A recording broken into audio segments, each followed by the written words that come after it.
I'm your co-ghost Anthony. And I'm your co-ghost Caylee. And this is Two Ghosts Review Captain America Brave New World.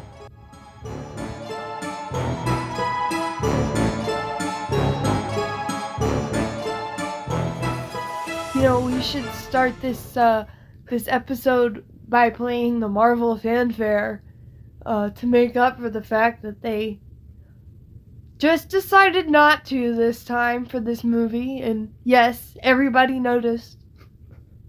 Yeah, I hated that. How do you not do that? You're doing it on your Disney Plus shows. Yeah, what was the excuse for that? They're basically... I mean, it's not the whole thing, but they're doing a version of it for their animation, too. Yeah, do they have a reason for why they just didn't do it? I didn't see a reason. I didn't see any... Let's ask the internet.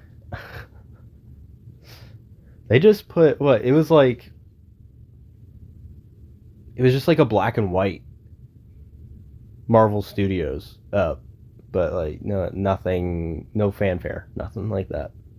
The exact reason behind Marvel's decision to not include the fanfare in the opening credits of Captain America 4 is unclear. Yeah, that's what I thought. It is a weird decision. I wonder how much faith they actually had in this movie. That makes me wonder. Just like... Okay, that's not an excuse to not put the fanfare. I know, but like... They didn't want to put their logo on it? Yeah, like... It's well, like, they put their logo on it, but they didn't do the whole thing. It's like... Are they starting to realize that they have subpar entries or whatever? Like... I don't know. I think it's a big mistake, and I don't think that they will do it again. They better not. Anyway, all right. Let's welcome back to another episode of Two Ghosts Review. Yeah, we're already talking about it, so let's dive on into Captain America 4. Don't call it that. Brave New World. Don't call it Captain America 4. I know I read Captain America 4 out of the article. The Captain America reboot. Don't call it that either. That's just as disrespectful. This is Captain America .5. It's actually the Incredible Hulk 2. Yeah. That's basically what it is. I mean, we'll get into it more and I'll give more my thoughts on this, but I saw this as basically Captain America or Captain America, Incredible Hulk, basically a Marvel movie knockoff. Like, that's what it felt like. It is interesting because the Incredible Hulk was omitted basically from all lists when people were doing their rewatches and stuff, and like official stuff even for Marvel most of the time. They didn't really include the Incredible Hulk. They didn't want to draw attention to it, partly because of the major recast of Bruce Banner, but also because people did not like it, and that was early on when that one came out, and the others were so successful around it. That was the only one that didn't do good. So I guess in the beginning they avoided drawing attention to it to keep themselves going, but all of a sudden now with She-Hulk, like they want to, all of a sudden they want to jump on these characters. But they're making bad ones. Like they're throwing in more Hulk characters, but they're making bad Hulk characters. And it's not even that, I would not say that the villains were the weak point of that movie. Yeah, like, not I mean, necessarily, when they bring Abomination back, they brought him back in that stupid, everything has to be a joke way. He was the She-Hulk. When they brought him in She-Hulk, that's when it was bad. Yeah, but like... I didn't mind it in Shang-Chi. I thought that was okay. That- But once because he once they wasn't- took it farther into She-Hulk, then it was bad. What was he doing in Shang-Chi besides just It fighting? it was small. It was just What was he? Did he speak? they were just did fighting. he No, do anything? Yeah. Abomination So didn't speak. He was It doing was just things that made sense for his character. Yeah. In She-Hulk, wasn't he like reading poetry and like wearing glasses and stuff? Like something. Silly. I've only watched it once, and I didn't really dumb. care. So That's dumb. That doesn't make sense when you think about who the dude was in The Incredible Hulk. Why are we making him silly now? And again, with his name is the leader. He had great potential. They left off the end of the movie hinting at, something's gonna happen with him. To pick it up the way that they did it's like a pitfall again, like the way that it felt when you met Adam in Guardians 3. You're like, seriously? We're going this way with it? It's just a complete like letdown feeling. Not that I've been anticipating this for all these years, but like if you're gonna pay something off after that long, you really want to make it like that? That was what you decided to do after spending the effort to develop a character from that long ago? I just had to get it out. Like, it's just frustrating to me. I'm not super into these villains, but like, don't do that and waste it and make it dumb and degrade your franchise. Yeah, I don't know. I mean, I don't think, like, if we're talking about like characters like Adam Warlock, like with Adam Warlock, I think they needed to bring him back. Same with the leader. They needed to do something with him. Yes. And I guess, yeah, like they just didn't give either one of them as much time as they deserved. Adam Warlock was done so poorly. He was stupid. Well, he had a terrible personality. He didn't fit in with that race of people of how serious they were and all the other things. He's supposed to be different, but was he supposed to be dumb? Was he supposed to be like a frat boy? The thing is, it's Guardians, so like it's Guardians. I get it. No. I honestly I liked his character in it. And I liked that he was part of the new Guardians because he fits within that group. That's fine, but to completely change the character, I can't think of her name. The main golden lady that they had been dealing with. She's very serious and like proud and, snooty. Yeah. And then she's like, everyone around me is an idiot. Like a... Yeah, but if you think back like to the rest of the Sovereign, when they're all like in Guardians 2 when they're going after each other, or not each other, but they're going after the Guardians, they're flying their little remote things. They kind of seemed a little silly to me in that. Like they're a little like serious, but like in a silly kind of way. Because they didn't send themselves in. Because again, they think so highly of themselves that they're not going to send their own people out into battle because they're perfect. And then you have this like frat boy dummy with middle school who thinks humor. Highly of himself. He's so stupid. He's just, I don't know. It does not land. And to me, the same thing. You're taking your entire franchise's quality down by doing things like that. By turning Abomination from an abomination into someone who's trying to read like Walt Whitman, and like it just doesn't work for me. You can't backpedal and do that. Trying to turn Bruce into Smart Hulk or Professor Hulk, that was even too much initially. Like, I don't know. It just does not work for me. It makes everything cheap. Yeah, at first with Banner, it was kind of fun, but it got old quick. And then they undid it, and then they did it again. Well, we don't know where it stands now. Yeah, It's like well, it's a and mess. don't forget his son. Yeah. See, too many Hulk characters, and they're not even good. No. They don't look good. They're not the ones that have been given time. They're not like Nobody's worth it. a solid character. Literally no one. Yeah. But anyway, let's get into this movie. So we have time to go through everything. And we'll continue to talk about this. I just have a lot of opinions, okay? I know. I can't help it. All right, let's start with so we have Ross giving his acceptance speech. Ross. Okay, Quotations. Ross. Yes.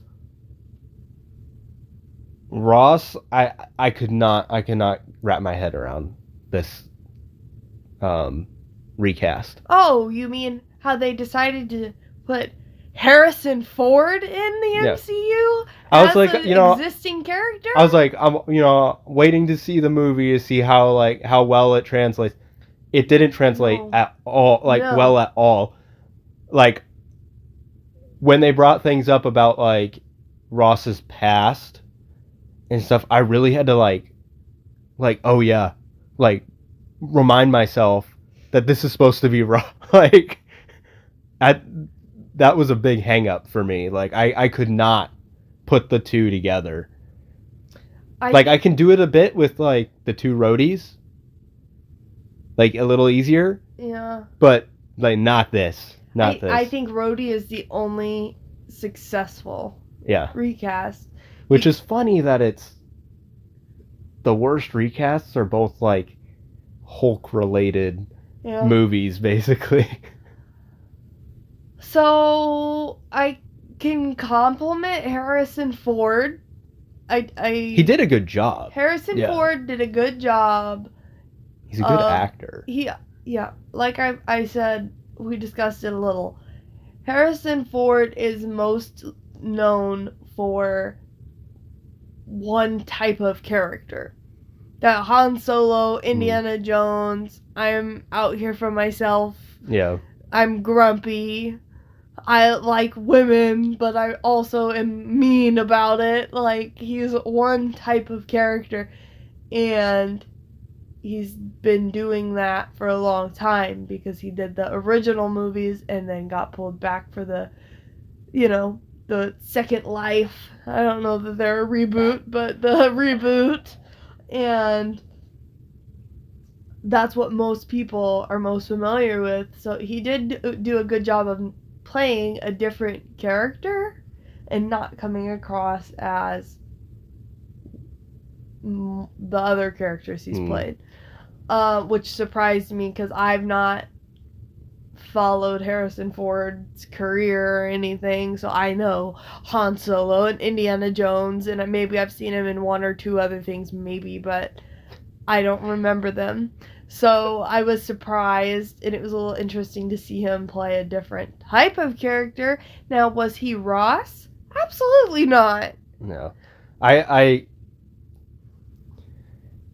How I felt was like about this was that this is Harrison Ford doing a smaller movie than what he's used to. That's what it felt like. Yeah. Like, it's funny. This is the only other movie I could think of other than like Indiana Jones and Star Wars that I know I've seen that he's in, and he's the president in it. His Air Force One, the movie Air Force One, but it felt like kind of like that. Like he wasn't doing Star Wars or Indiana Jones. He was doing like this smaller, lower budget movie. Like this is like he's coming down from his perch up on Star Wars and his perch Indiana that Jones. He hates. Yeah, he's coming down to these lowly Marvel people and like doing this like low budget superhero movie. So yeah, I don't think that he considers this like joining the franchise. Like, I don't know. Oh. I don't know if Harrison Ford meant to do that. Like, as much as he just worked to get out of 2 franchises, but he's not like the lead. No, he's not. This is just like a little bit here and there. This like, actually might be nice for him. he can just sit in a cell on the raft and do a couple work for 3 days, make a ton of money, hang out with Betty. Which, okay, we'll get to that. But on Harrison Ford, right? So this movie could have been made just fine without Ross. Think of if the plot became... Well, Ross is Red Hulk. Okay, but did we need Red Hulk in this movie? I'll give my thoughts on that later. Okay, but like I do not think that it was I don't feel that it was efficient to replace Ross. No. You just recasted someone who passed away with an 80-year-old man who looks younger than the original actor. Just get it's more like the face head shape. Yeah, okay. And then they don't look anything alike at all. No. Why Harrison Ford? That's why? Just to throw Harrison... Is it to help get people in? Probably. To see it? Harrison Ford, that's such a strange choice. You want Harrison Ford to play Ross. What was he being like? Was he cutting you a deal? Was he going to do it cheap? It's Harrison Ford. You're paying for that a little bit at least, you know. Yeah. That's a little bit inflated of a pay rate. You couldn't have found anyone else. They could have put that money into other parts of this movie. So, I'm thinking that, and I feel like I've complained about it on this podcast before somehow, Ross, he could have just died off screen, and this movie could have been written slightly different. We would not have had Red Hulk because it wasn't necessary. He didn't do anything. He and you they reference it, but Ross wasn't doing well. He could have just died. They could have killed the character off. Yeah, they literally had it set up well enough. I would not have even blinked if they just killed the character off. Yeah. In fact, I might have even been like, oh, when did the actor actually die? Because it seems like they wanted the character around just so they could wrap up his stuff from The Incredible Hulk. Which is so far removed. Yeah. Because I'd watched all these Marvel movies 400 times before I watched The Incredible Hulk for the first time. And you don't need Betty or any of these other random people. It has no impact. Bruce never mentions her. Yeah. Ever. Well, it's because it's a different person. It's just Ross doesn't mention her, and then in that movie he's like, oh my daughter. Every other appearance after that, nothing, and then this he's like, my daughter, oh my daughter. Dude, it's annoying. And Betty, is she worth anybody's time? No. So what's the deal here? Why did we have to do this to get people to go see this movie? Because they made it seem like there was going to be more Hulk action. Not that I was looking forward to that or thought it made any sense. But, it just seems like a lot of these choices were just to draw people to see the movie. Oh, get Harrison Ford in there. Oh, make them think the Red Hulk is going to be in the movie a lot more than he is. I don't know. It's just... I'm confused, and I'm not often confused after a Marvel movie, confused about the choices that they made and why. No. Alright, moving on. So, we get a 5-month jump after Ross's acceptance speech, within that acceptance speech, I think we get the mention of the treaty situation, which I was confused. with Celestial Island. Is this treaty to allow it to become American territory? I thought it was like a joint thing. A joint America... a joint ownership? With everyone? Or Like between a the treaty, two like countries? like these. I think there was like maybe 5 flags or something I saw.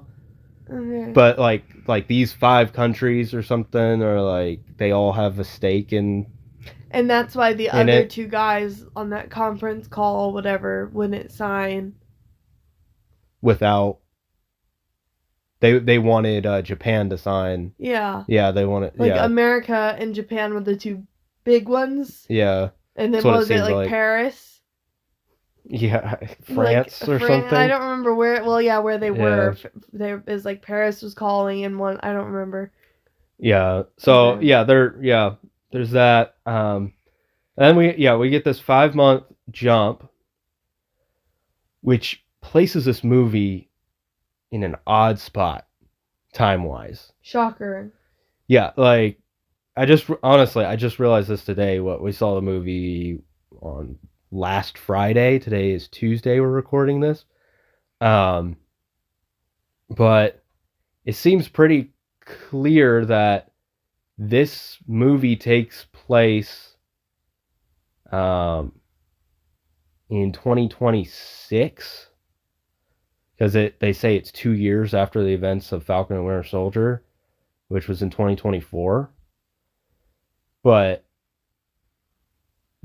something must have happened, or it's just a different time thing, because the election and stuff like that happens every 4 years. So it would have been like, if it, like, here in the real world, it's 2024. Do you think that maybe something happened with the blip and everything? Maybe. And then if the president was there, like, didn't get blipped, was I didn't think about in that. office for longer because of like the emergency type situation. Like, I know with all the election stuff here, people were talking about, oh, if this was declared, then this president would stay and stuff. Like, there were ways that the people were like, fear mongering, whatever. But like, I could see that. I mean, that's honestly just right off the bat, without thinking about any other details of it. That's a good enough excuse for me. To be I don't think that they've even clarified who the president was at that time. Yeah. So the only other president was like in Iron Man 3, right? Yeah. That's the only one we ever saw, I think. So it doesn't really matter. We don't know anything about the politics of what's going on at that level. Yeah. It's easy enough to just, okay. Yeah. So I have trademarked that. That's my that's contribution to the official canon. Your theory? No, it's real. Okay, real. That's what happened. Marvel lore right here. Right here, official from making it up on the spot. Yeah. Hey, you know what? And it's better than some of the stuff that they spend months doing around a whiteboard. So hey, it's not hard to think up something better than what they're pushing out. Yeah, I could have wrote this movie better. You probably could have. Yes. No, it's not a probably. I could have wrote this movie. This would have been a good movie if I had been in charge of it. So then we get Captain America going to Mexico. Captain America with Sam Wilson. With his Black Panther tech wings and his Ant-Man looking helmet and his Stark repulsors and I guess it's like nanotech helmet that just comes on, and the fact that like I'm assuming it's like the vibranium and the absorption and all that in the suit. The mix of nanotech and the fact that all of that stuff doesn't leave battle damage really, it makes it look so like boring. I don't know, like you think back to like Iron Man and like all the battle damage that he gets on his suit and stuff, like it makes it look gritty and real and like all that. Even Captain America, he gets like battle damage on his suit. Here's the thing. Sam is just a guy, so if he takes any serious damage, it's true. He's got like a collapsed lung and all his ribs are broken. That is a complaint that I want to get into, is that he never really gets hit hard. He should have died multiple times. There were like multiple times while we were watching the movie that I was like, he should have gotten severely wounded there. Yeah, he never gets hurt. Maybe that's what I'm saying. It never looked to me like, I don't want to say never. There were some times where I was like, oh, he should probably be suffering a little bit more than he is right now. But nobody ever took full advantage of the fact that this is just like a dude fighting me. Yeah. Like, you could hurt him. He has a lot of exposed points. Oh. Yeah. Yeah, he is just a dude. And throughout the movie, he's like, oh, maybe I should have taken the secret. I don't want to talk about the super soldier serum. No, before he said that, he was like, I don't know, maybe Steve made a mistake. I almost screamed in the movie theater. We did a whole show about that. It was like, they had to rehash the entire show in this movie. Lightly. Yeah, but it was still pretty obvious and annoying for people who I feel like they only did that. through it. I feel like they only did that because some people just don't watch the Disney Plus shows. So it's like, you gotta drop a little bit of it in. Do they care what's going on then? They're like, super casual viewers. Does the super casual viewer need the backstory? They just want to go to the movies and watch Captain America movie. Well, I guess. And this is what they got. How sad. I guess this is a Captain America movie. How far we have fallen from. It's an Incredible Hulk movie. We went from the first Avenger, the Winter Soldier, Civil War, and then nosedived all the way down to this. Yeah. It's really sad. It's like the Captain America trilogy is my favorite out of the MCU. Solid. Like those are the best like 3 movies. I think for this just one needed character. A distinction to be set separate. Yeah. But anyway, we see his first little battle with some guys in Mexico. And he's sent there to retrieve a package. I don't think they know what it is yet. No. But it's adamantium that got stolen or something. Yes. So. Well, we don't know much about it. It got stolen from Japan. Yeah. So. That's all we know at this point. He gets sent to retrieve it. And they know that retrieving it has something to do with saving the treaty that's pending. Yeah. And so this is where we get Sidewinder for the first time. And he is there to make a deal with supposedly it's the leader. We don't know that yet, but with anyone, he doesn't know who it is. Well, yeah, it's somebody, but yeah. Thought here on this Sidewinder character. Yeah. I felt maybe similarly, though not as harshly, like I was bamboozled the way people were about maybe the Mandarin in Iron Man. Wow. I thought this guy was going to be a lot more menacing, a lot more important. I think there was just too many moving pieces. And this guy could have just been, and he was like lower than Ulysses Claw. Like, he's just like a guy with a gun and a coat. I honestly... They wasted the actor. They wasted him in this movie, but I loved him. He was probably like the best part for me. Well, he was just playing his type of character. I know, but it was good. That's a Captain America, though, like, little villain kind of thing, you know? And I think that would have been fine for, like, a starting over, like, a first movie kind of thing. But, yeah, anyway, here we have Sam go after Sidewinder and his buddy Torres, the new Falcon. He gives him the green light to go after the adamantium, which is driving away on a bike.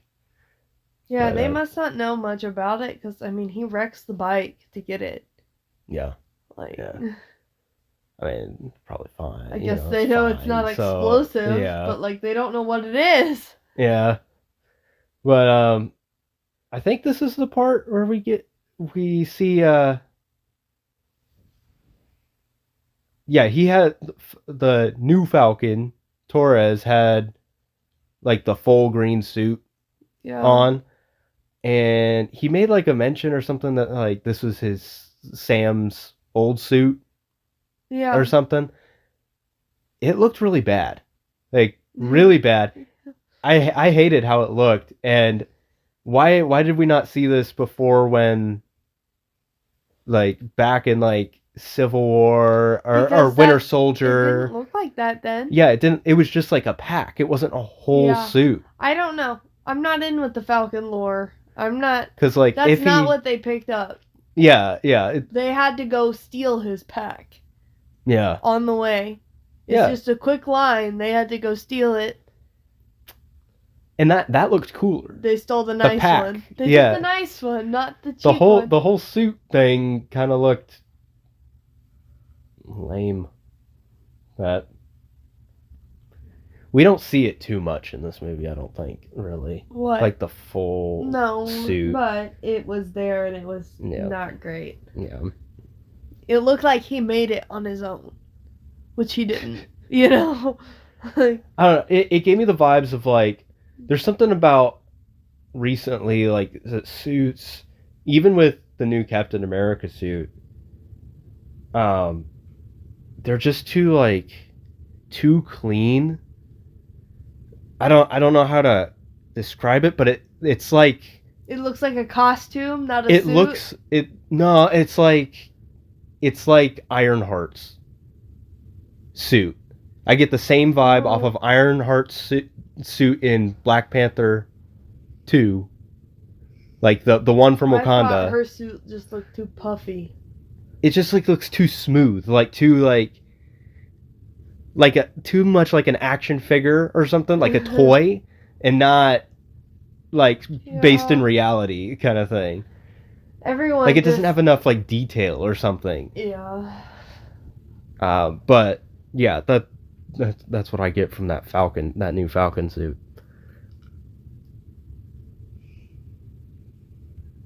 And yeah, so after that little scuff up, do you remember what happened with Sidewinder at the end of that? Because he had to have gotten away. I just couldn't remember. That could be wrong here. I think he got away when Sam was fighting that big guy. Oh yeah, I forgot about the big guy. Yeah, because Sam breaks his arm. This guy was this guy's gonna literally rip his arm off. Yeah. Sam is just a little dude. I just know about weight distribution. I'm gonna poke you here and you're gonna fall over. I don't know. Yeah. That to me is annoying. I don't know what I wanted him to do instead, but he is not. He's not physically able. He needs all his gadgets. Yeah. If he didn't have it, against a guy like that, he's in deep trouble. He has to have all of this. He has to have all those upgrades because he's not Captain America. Upgrades, and he has to have all of these hand-to-hand combat tech things. Well, skills. Basically, he's kind of got to work like a widow. Like Ew, don't say that. that's what, like, Natasha does not have powers. She has. But tell me how she would have taken that guy down in. But it's cooler when she does it. It's like, now you got Sam doing it. Sam and is. It doesn't, to me. It's not as cool. It's like he was just flying around, and now all of a sudden, like, he's like hand-to-hand combat and talking you flipping down around at the same time. and doing all this stuff. Yeah. Like, I don't know. Also, I think maybe it's just like when I see like a male hero, I think of their fighting a little more like punchy and not so like smooth, flexible, kind of like, you know, it's like he was trying to be like, he's trying to act like the girl fighters, kind of like that, like, you know, grab their, like, do their legs up on the person he's and small. like that. Like, I don't see that. Like, it doesn't translate to a male to me. No. So, but he's little and he needs to get leverage on the guy, and that's why the girls do that. Yeah. But yeah, that it makes sense, I guess. But like, I don't know. It just. I feel like a lot of things in this movie with Sam were like, I know it's a movie, everything was done intentionally, but like, it seems like they're like, okay, Sam needs to go up against a big guy. We need to show them how he can take on a big guy, and then later, like, we need to show him that Sam can fight someone without his suit.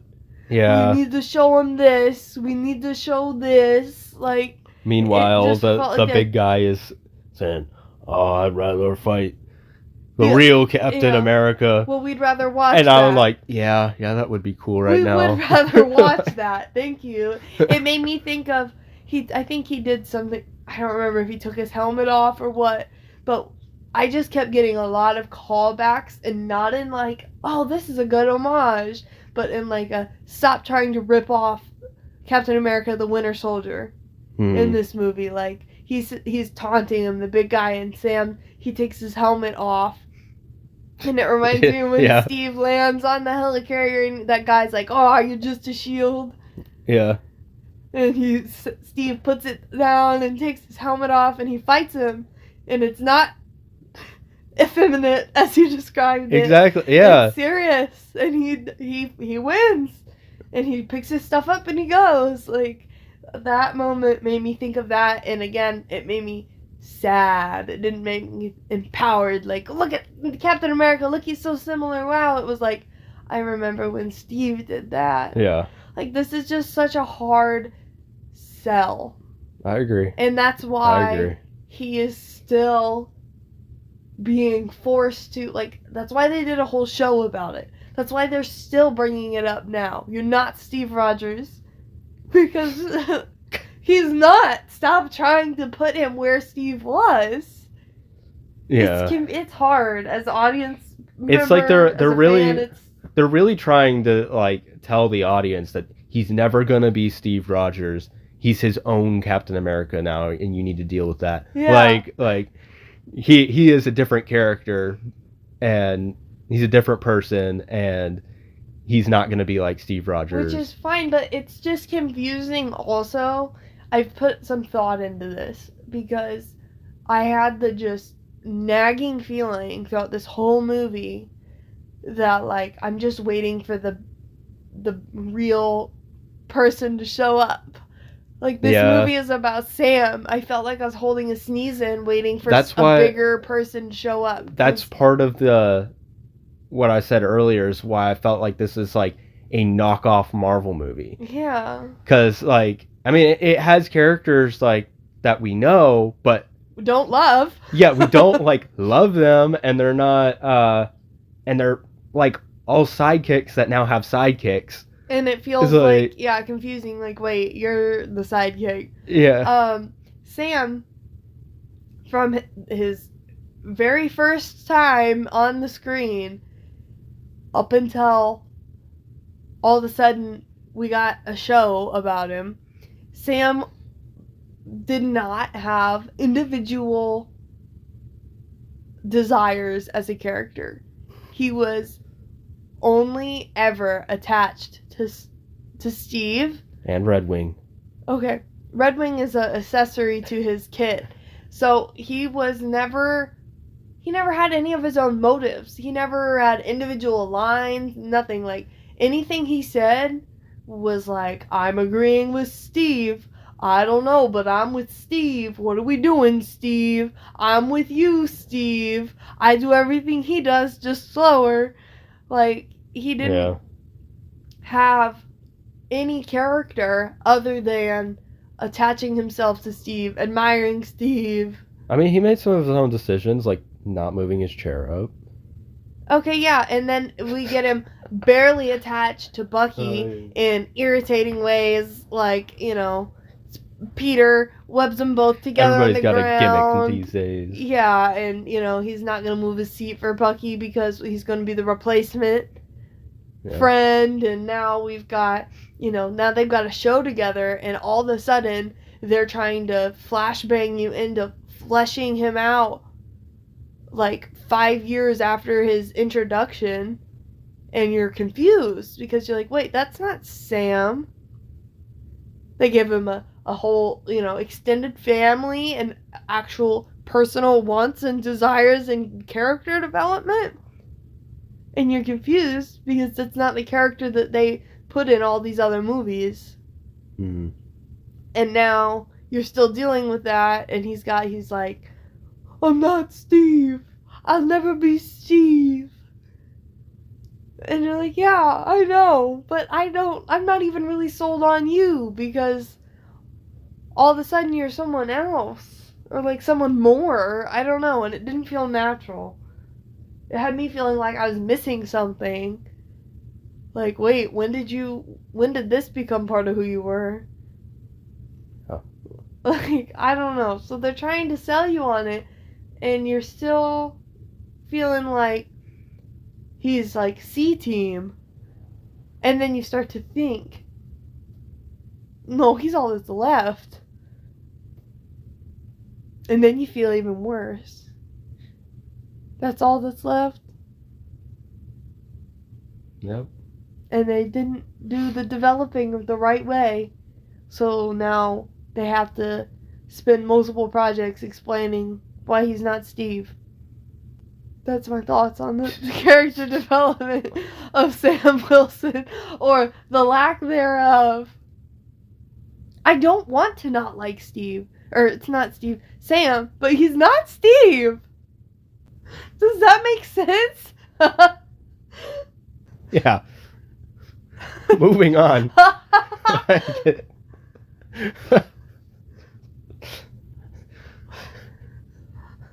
Someone out there is going to hear this, and they're going to be like, yes, that's how I feel. Someone finally understands.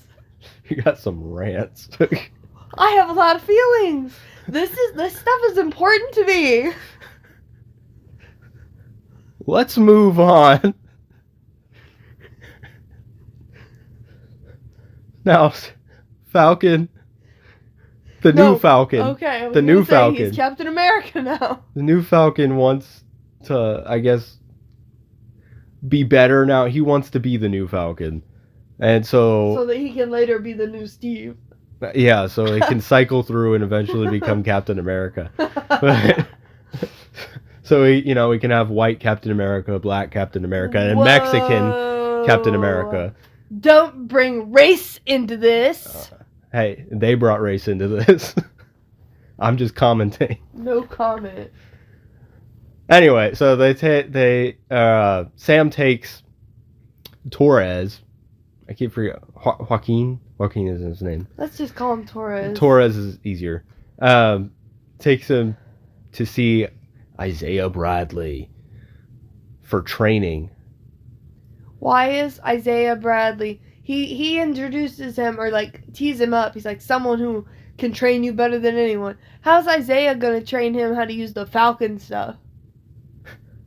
Well, this is more for hand-to-hand combat. So that he's ready when he becomes Captain America. Exactly. I see. Well, Torres was in the military, wasn't he? Yeah, I think so. Yeah. So, like, what's the deal? I don't know. They don't train him anymore? I guess they don't train him. Okay. He needs a super soldier to train him. Someone that has Stop. super soldier serum. Oh. And the real Captain America is not available. Well, is he available? Because I haven't seen a body. No, he's not available. There has not been a funeral. Yeah. And we're never going to find out. That's not true. I need to know.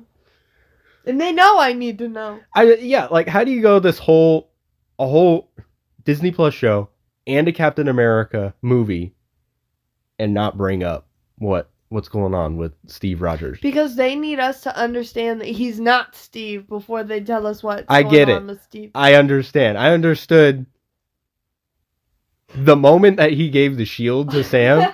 I understood that Sam was not Steve. I understood when they introduced the character of Sam that he was a separate character from Steve Rogers. What do you think?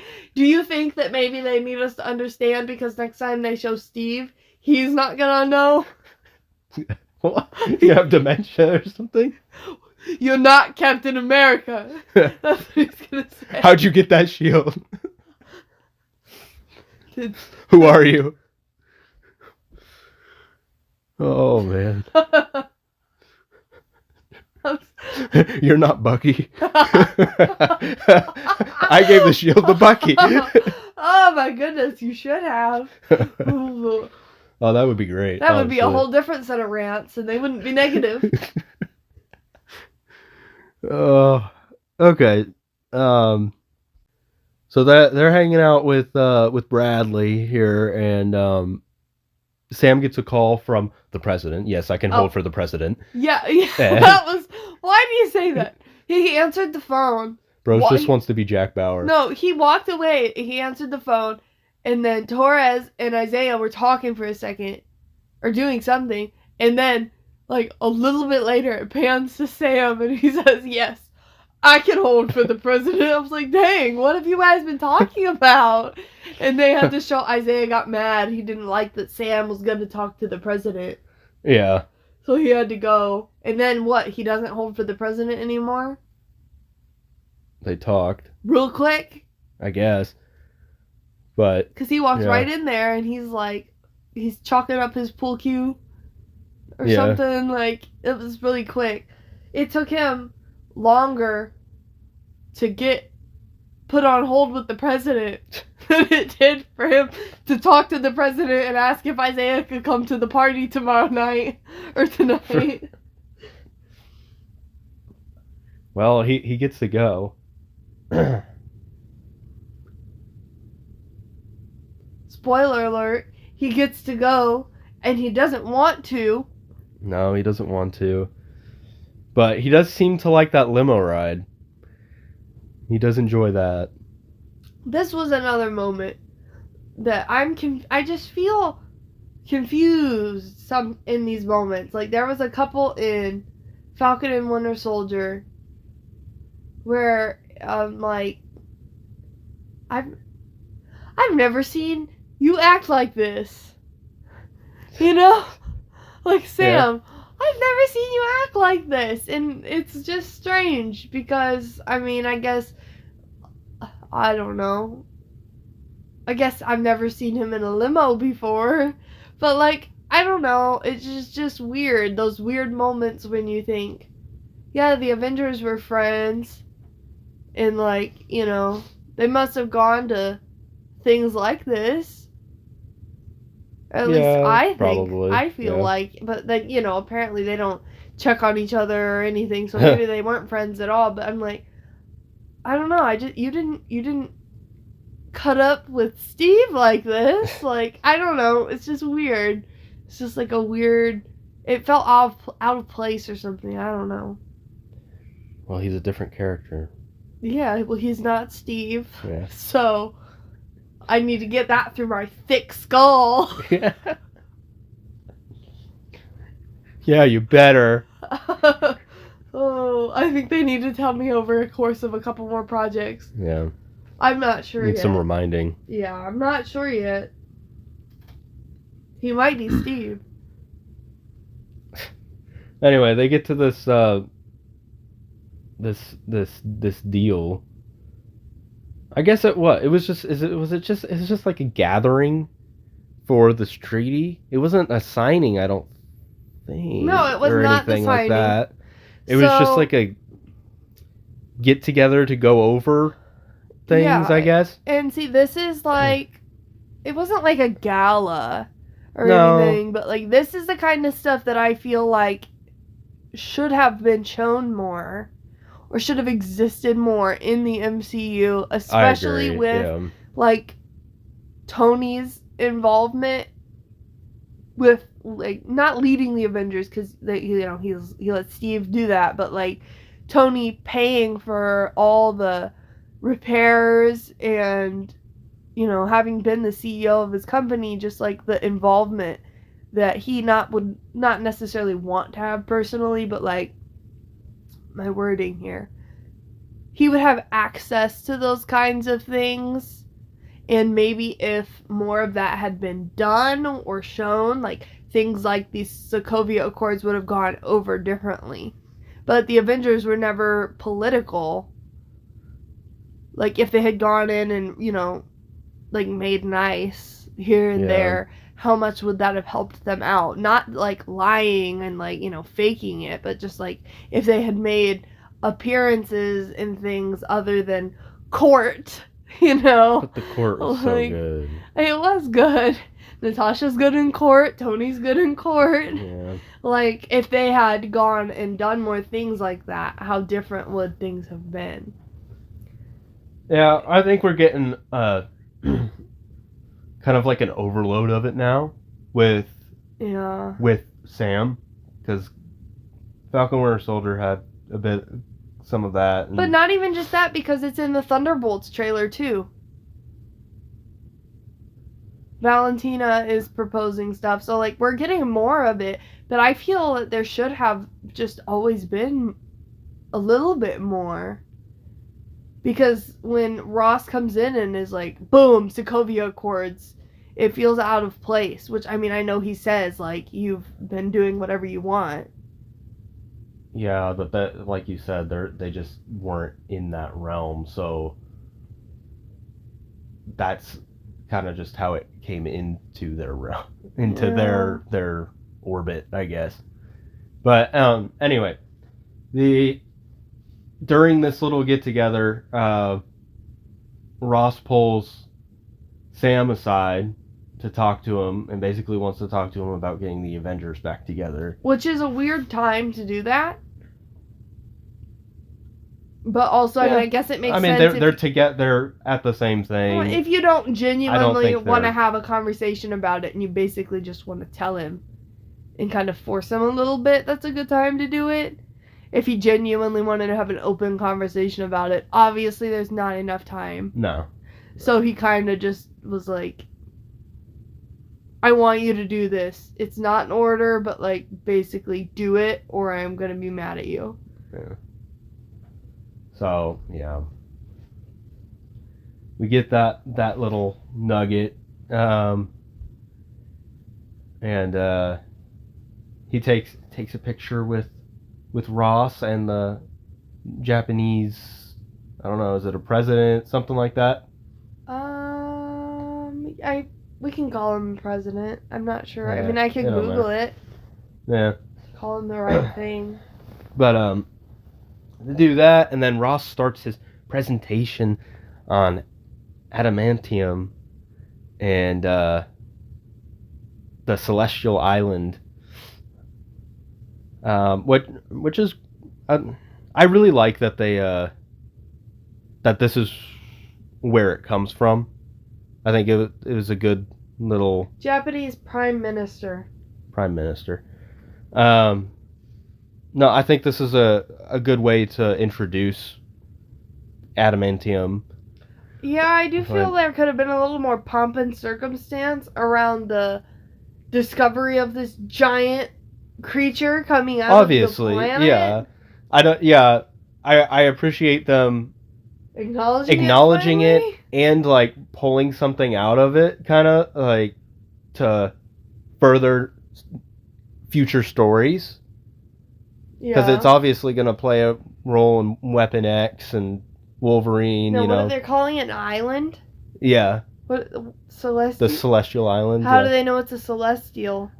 I don't know, but that's the thing. It's like I appreciate them acknowledging it and setting up things for the future using it, but like all that time between Eternals and now, something it should have been addressed more. Yeah. Like that. Like, why are they calling it celestial? How did they know to call it a celestial? Like, things like that. Yeah. So anyway, during his presentation, Bradley Boy, he just stands He up and stands starts right up. firing. grabs a gun, starts firing on Ross, And this is when we get my favorite character of this movie, the Dollar Tree Black Widow. Oh, yeah. What's her face? I can't even remember her name. Once again, knockoff. Yeah, like bottom barrel knockoff. I'll tell you.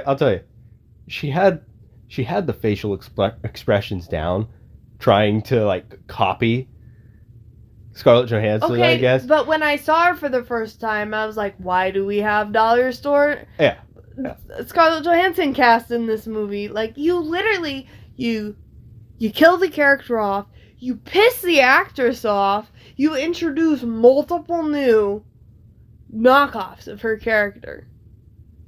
I think this is like the most direct, like trying to this copy. This one is an insult. Yes, it's like an insult. Like they are trying to copy her with this character. They threw her in a Captain America Yelena movie. is her own character. Oh yeah. Like she's her own thing, and then the other widows are like that they introduced along with her. In they're Hawkeye and stuff. They're off to the side, kind of like we haven't seen them, but I didn't get the impression that any of them were like Natasha, like no, yeah. like her character, like who she is.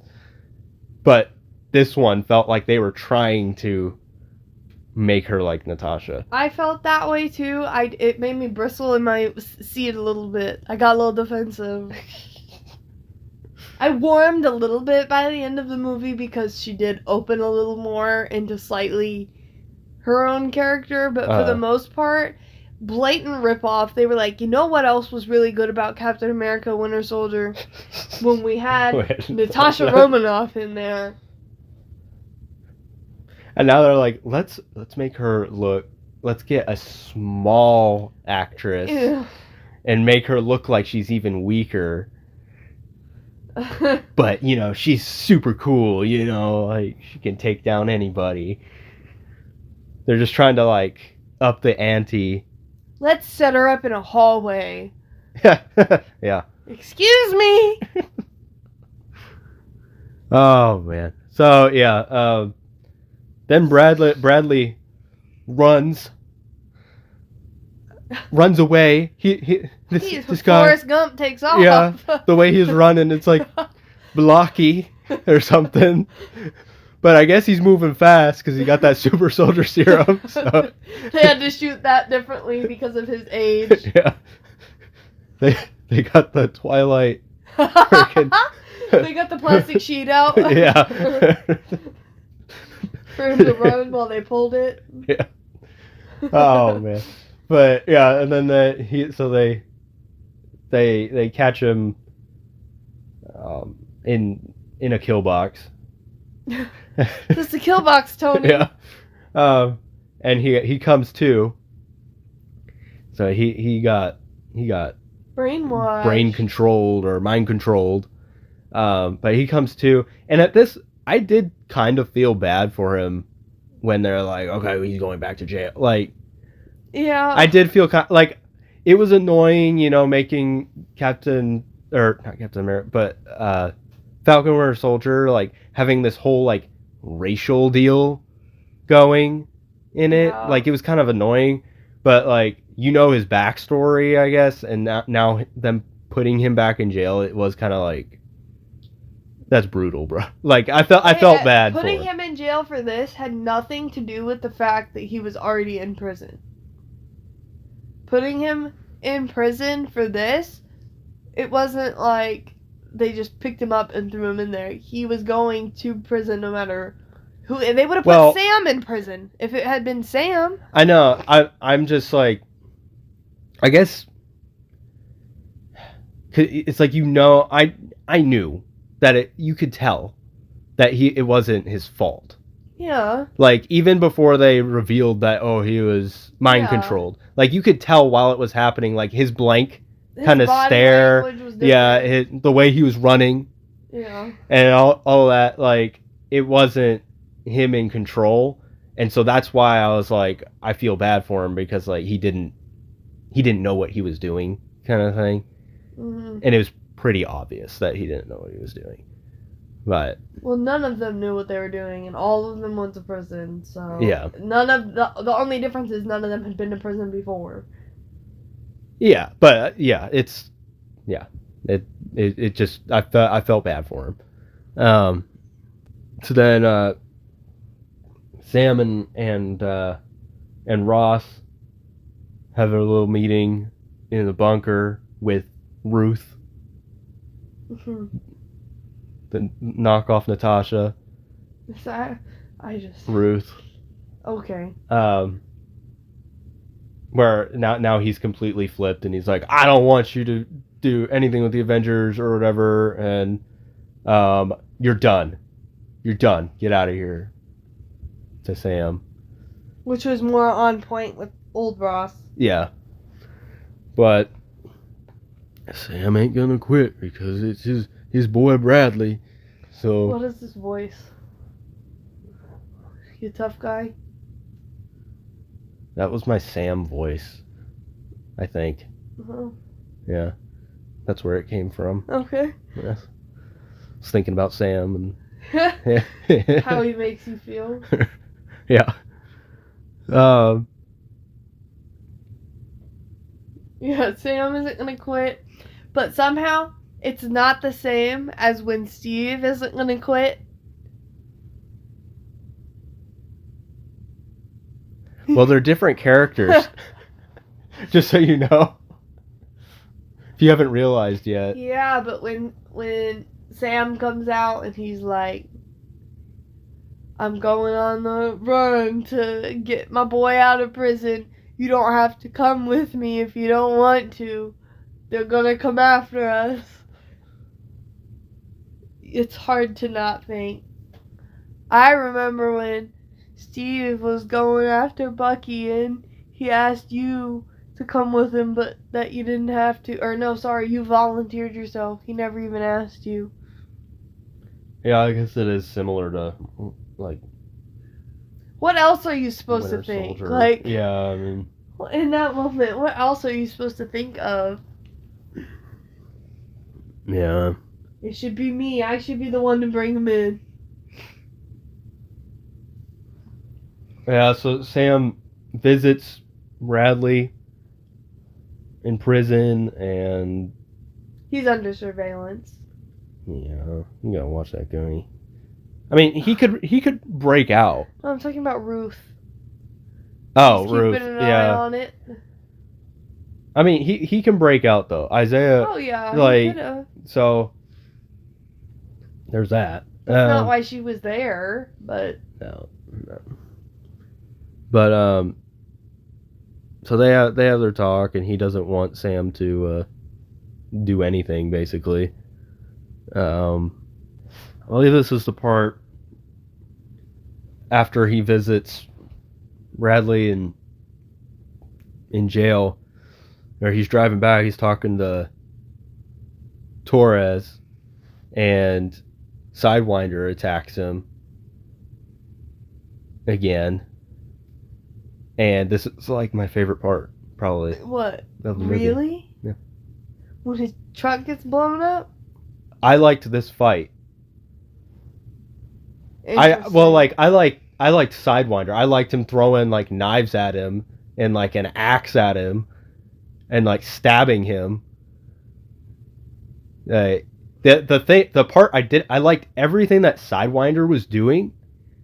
It was the Sam side that was lacking. What, I mean, are you talking about when Sam was like, I have a knife in me and an axe and I'm still walking around, like, it doesn't hurt me? Like, it was more like Sidewinder's like throwing these knives and all that. Then he starts firing on him, and Sam uses like the truck door or something to shield him.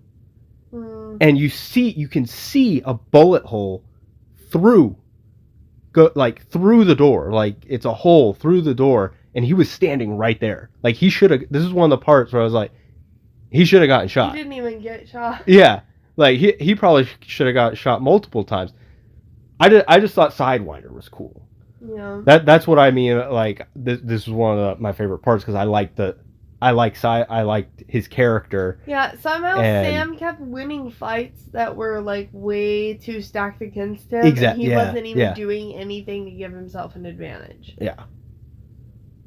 So, I mean, yeah, I liked everything that Sidewinder was doing, but yeah, Sidewinder should have won that battle. Yeah.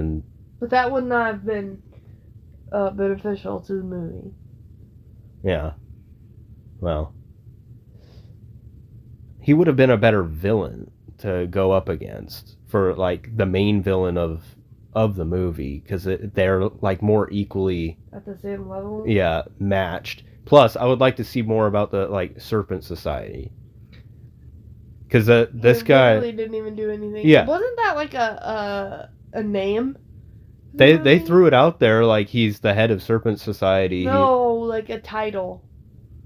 Didn't they talk about Captain America, New World Order, Captain America Serpent Society? Like, wasn't that a name? It might have gotten thrown out there at one point. Probably would have been a better movie if they did that. I mean, if that was a bigger plot enough to be part of the name. I mean, like, that sounds silly, the Serpent Society, I guess, but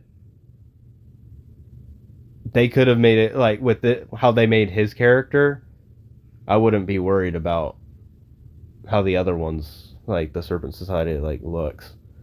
Because, you know, like, they're just guys in cat gear.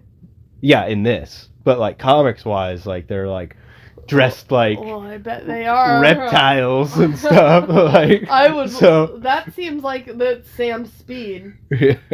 Yeah, pretty much.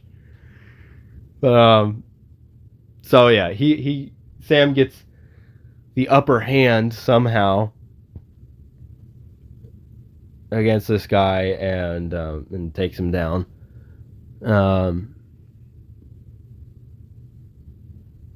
Yeah, he goes like all like MacGyver and like with batteries and car batteries and stuff. Yeah, like okay. And then Sidewinder's phone was like ringing, and that's when Sam first talks to the leader. Oh yeah. On that good old boy. So with that call, then Sam goes back to his Super Captain America hideout, and yeah, where is this? It was never established, but he's got like window decals. It only shows up like one time in this movie. It made me think of. But it's his new headquarters. It made me think of Scooby-Doo 2: Monsters Unleashed when they have their. A lot of things remind you about Scooby-Doo. Really? Yeah. Okay, well, it's iconic. But like in the second one there, they have like their big lair, like where their headquarters, and it's like all themed and like teched out, and it looks like silly, and that's what I thought, like, where are you? I wouldn't be surprised if that was Sam's like personal apartment. The way he decked it out. Like, yeah, I got the window clings. Like, you're just Captain America, like Captain America solo acts with your like intern, like acting like you live at Avengers Tower with the big A on it, like, you know, like I don't understand where we are. You're not affiliated with anyone. No. Like, it's not like this is War Machine, like part of the military. You have an office. Like, what is this? This is just like Sam's like 2-bedroom apartment, and that's what's in his living room. That's what it seems like. Yeah. It seems like an apartment, and Torres is He's got his roommate. Yeah, Like- but you guys have it set up as like your headquarters. Like Yeah. it just seems The living room is now an office. We got 2 desks, you know, It's like something a that. Nickelodeon show. Like this is our headquarters. Oh man, yeah. So Torres is able to track this call back to Yeah, sure he is. this facility. Just like he can hack into the White House security system. I think he did that here at like the same time as doing this tracking the phone thing. Wow, he's so skilled. Which Ruth was doing the same thing at the same time, which I thought was weird editing. I almost thought that she was gonna notice that someone was hacking in. Like, how Yeah. come you have it pulled up both places, kind of thing. Yeah. It's like, well, let's just have them find out at the same time. Let's overlap them. Yeah. Like, Why didn't it's they just weird do a split editing. screen like 24? They both found out at the same That'd time. be comedic, probably in that. No, it in might that have helped. sense. It might have helped the tone of the movie. I put a ticking clock up there too. So yeah, then so they figure out that like, ooh, there's these little flashing things on On their his phone. phones, on everybody's phones that got brainwashed. So there's that, and then they Sam and Torres start heading up to this military site. Oh, you mean the other part that made me think of Captain America: Winter Soldier? Yes, the other part. When we're driving together in the car and the shot keeps going back and forth between the two of us talking, and then we pull up to the abandoned looking military place at night. Yeah. Yeah. Was it at night? This wasn't at night. I think it was during the day. They popped that front hood at night to display the features of the vehicle. The but- Hummer. Now, I did want to talk about when we were watching the movie, when Yeah. they're driving. Why did it look like whenever the camera was on Sam, it was like I did not notice. it was like bumpy. Like, I don't know if it's just the movie theater or what, but it seemed like whenever it was shot on Sam, it was like a GoPro mounted on the dash, and it was like shaking. That sounds about right. They're trying to make it look more intense for him. But You know, Torres like, he's off road. he's so cool. But Torres was fine. Yeah, he's not as. He's in the same car. Yeah, but we don't want to give the impression that like he's better than Sam. You know, But the ride is smoother for him. cooler. Because he's lame. I don't think so. He's not as extreme as Sam. Okay. My favorite part that comes next is when Sam tells Red Wing to cut the gate. It makes a little doorway. I never liked Red Wing more. So before they go in, just to cut back to Ross and what he's doing, he's on his way to Japan. Oh, in the plane? Yeah, He's getting his blood pressure up. yeah. How many times did they do that? Like 3 or 4 times. We're gonna tease it. You know it's coming because we put it in all the trailers. It's eventually gonna happen. It's gonna come so late that it's gonna be there's gonna be like no time with Red Hole. It's gonna come so late that we showed all the footage in the trailers. Woo! Oh my goodness. So yeah, he's going to Japan to get the treaty back on track after the shooting and all that. But yeah, back to the military facility. It had a name. I didn't care to Echo remember it. something. I don't remember the full name, but so they sneak in there pretty easily, Oh yeah. right into an elevator. Open the door right into an elevator. Another shot that made me think of that is the bunker when they go down to see Zemo. Yeah. And the elevator opens. Zola. Like, it was shot, it was shot the same way. Yeah. They're trying so hard. It was like distracting me. I was like, how many more are we gonna do? I can't take it. I want to leave the movie theater and watch Winter Soldier. I don't want to watch this. I'd rather watch Winter Soldier right now. I'd rather now. watch Winter Soldier. But yeah, they get down there and they find the lab. There's no other prisoners. And meanwhile, Ruth goes to talk to the other prisoners. The people that got brainwashed or whatever. Yeah, she's really slow to react. This is a criticism on Ruth. Okay? Natasha would have gunned that guy down. Yeah. The prisoners would have been alive. Natasha would have taken care of business. Ruth was like... She saw it, watched it, the whole thing. She was... Yeah. She said something to him multiple times. And he wasn't listening.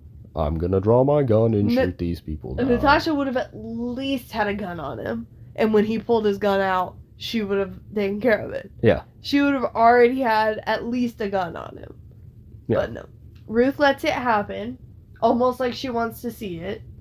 And then she looks at the bodies like she wants to make sure. Oh my goodness, they're dead. So they die, and then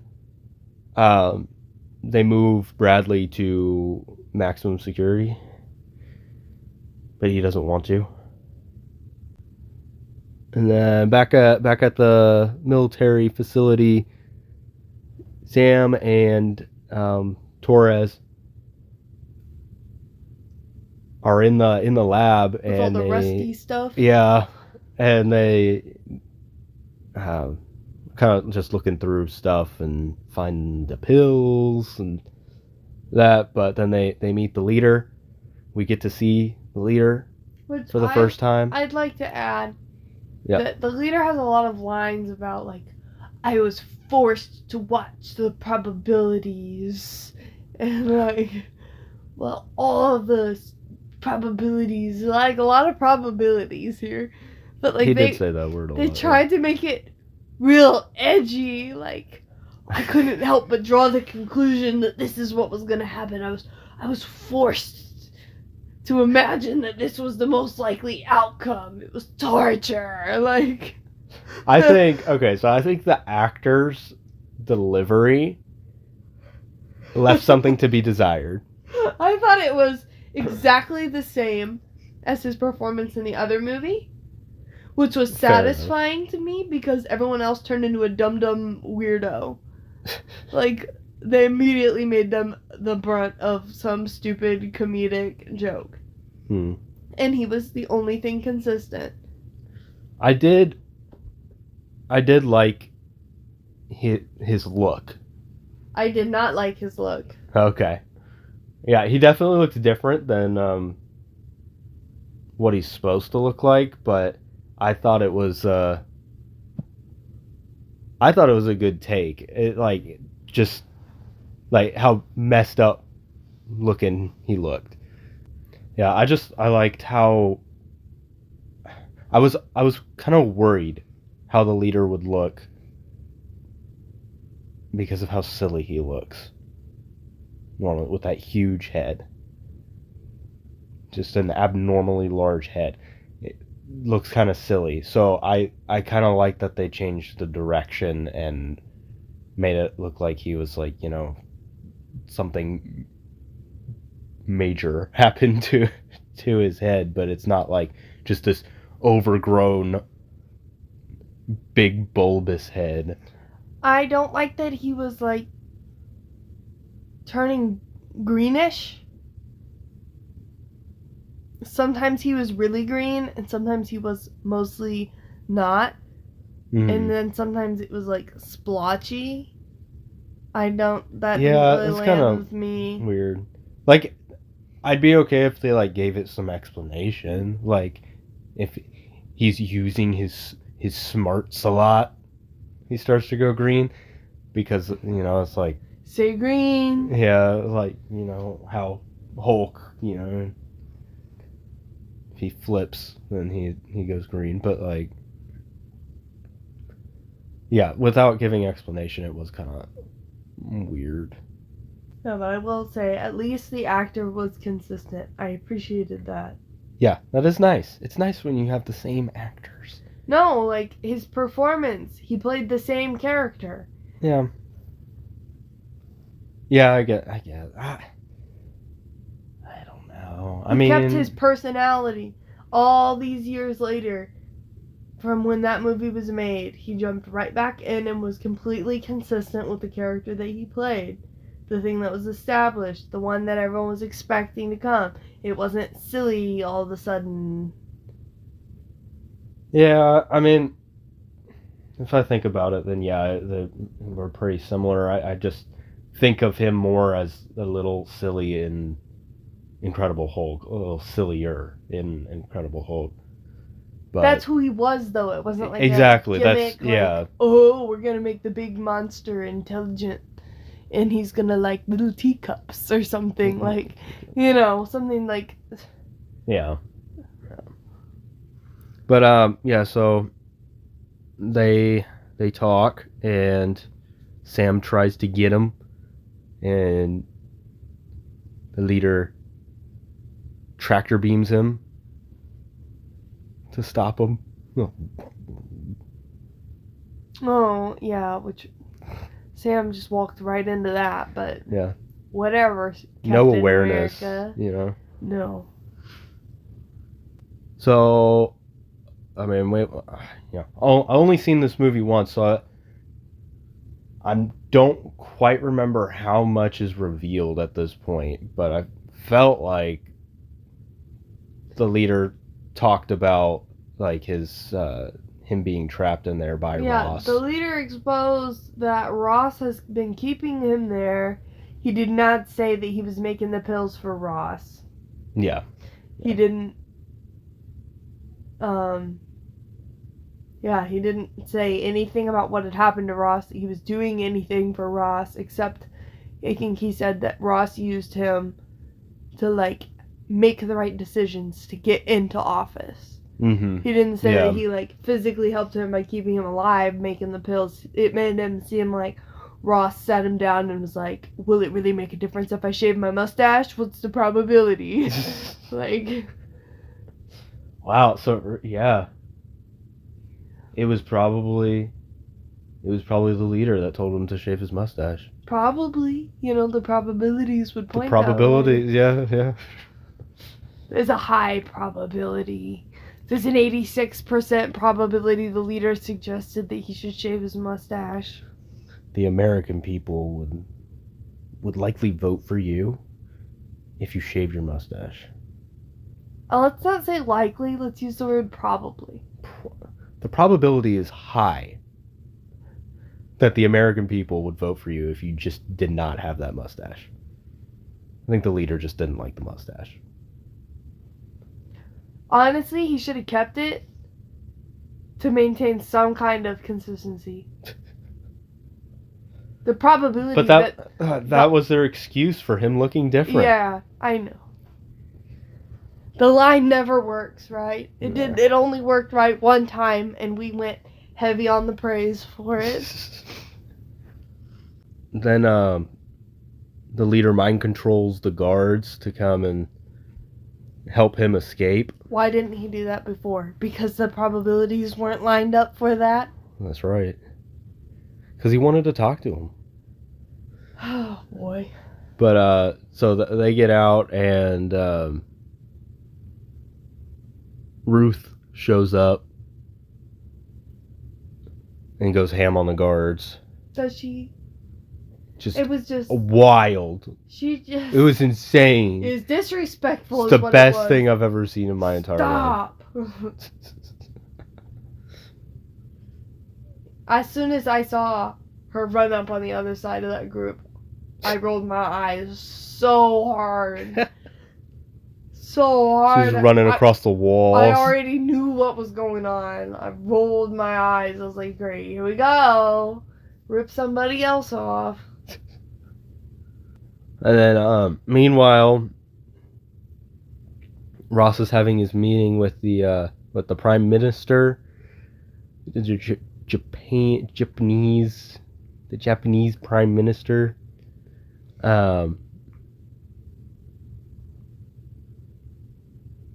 And they say that they get intel that the U.S. is playing them. Because the leader is American. Yeah. And Ross can't say that he doesn't know who that is. Even if we don't see the intel, so the intel could say that they know exactly who did it and everything. But it doesn't, I don't think. But even if it did, he wouldn't have outed the leader.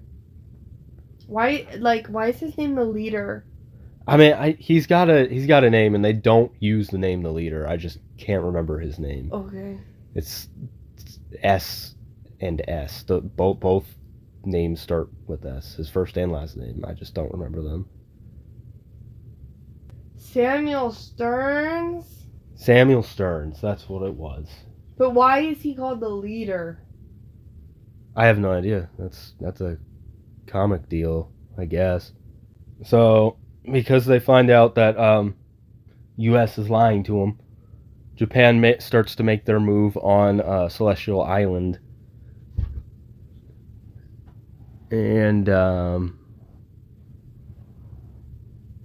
so does Ross. So Ross can't take it. Yeah, and he's like, "It's mine." Mine. It's mine. The U.S. has to have the adamantium. He starts tweaking. He's like, I was a wartime general. I can be a wartime president. His mustache is growing back. He's forcing his mustache out. And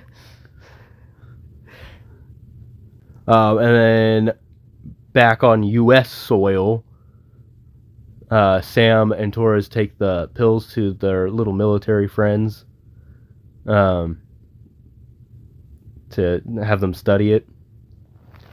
And Sam makes a deal with Sidewinder, because they have Sidewinder there.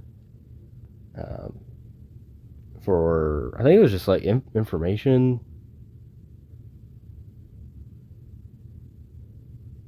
I don't remember what the deal was,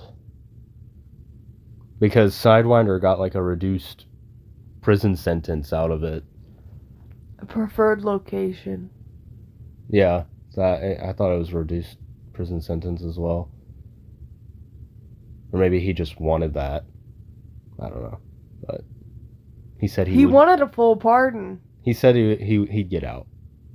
He was very confident that he was going to get out. Yeah. And kill him. And kill Sam.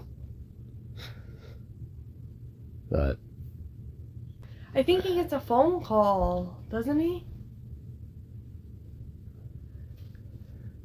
He just finds out that he's making the pills. He doesn't know what the pills are for. And then he goes and he starts yelling at Ross about, what's he making you pills for?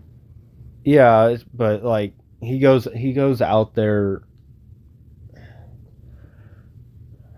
Well, I guess it's the military guys tell Sam that Ross isn't in the country or whatever. He's making his move on Celestial Island. So they fly out. Him and Torres fly out there to meet up with Ross. And then Sam goes and talks with Ross privately. And that's where they talk about his heart condition and the pills. So the leader, or what was his name again? Stearns? Samuel Stearns? Samuel Stearns. I don't know why I can't remember his name. I just forget it every time. But so he was making these pills for Ross's heart condition, which was mentioned in Black Widow. Yeah, which they could have just let the character die, but no. This is how he got out of it. This is how he's still alive. Yeah. He could have been dead, but we wanted to recast him. Yes. Because it'd be awesome to have Harrison Ford. Yeah, because Harrison Ford couldn't have been anyone else. No. Has to be a recast of somebody. But, so yeah, he knows about the pills. Sam knows about that and the heart condition and everything. And then,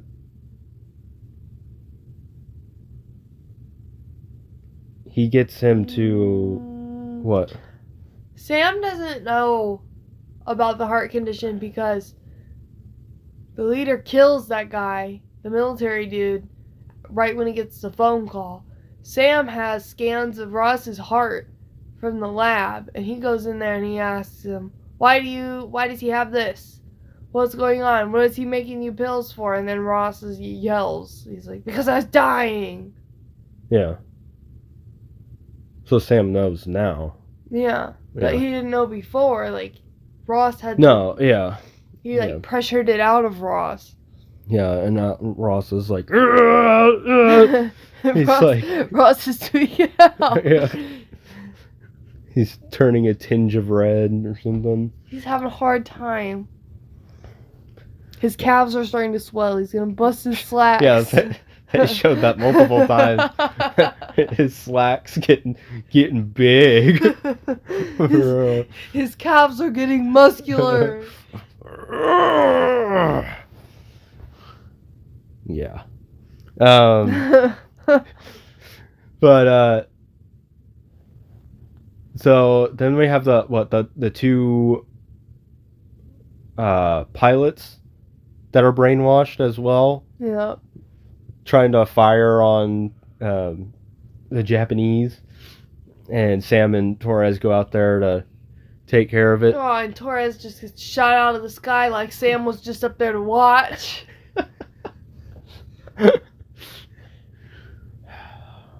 You know? Sam always dodges it.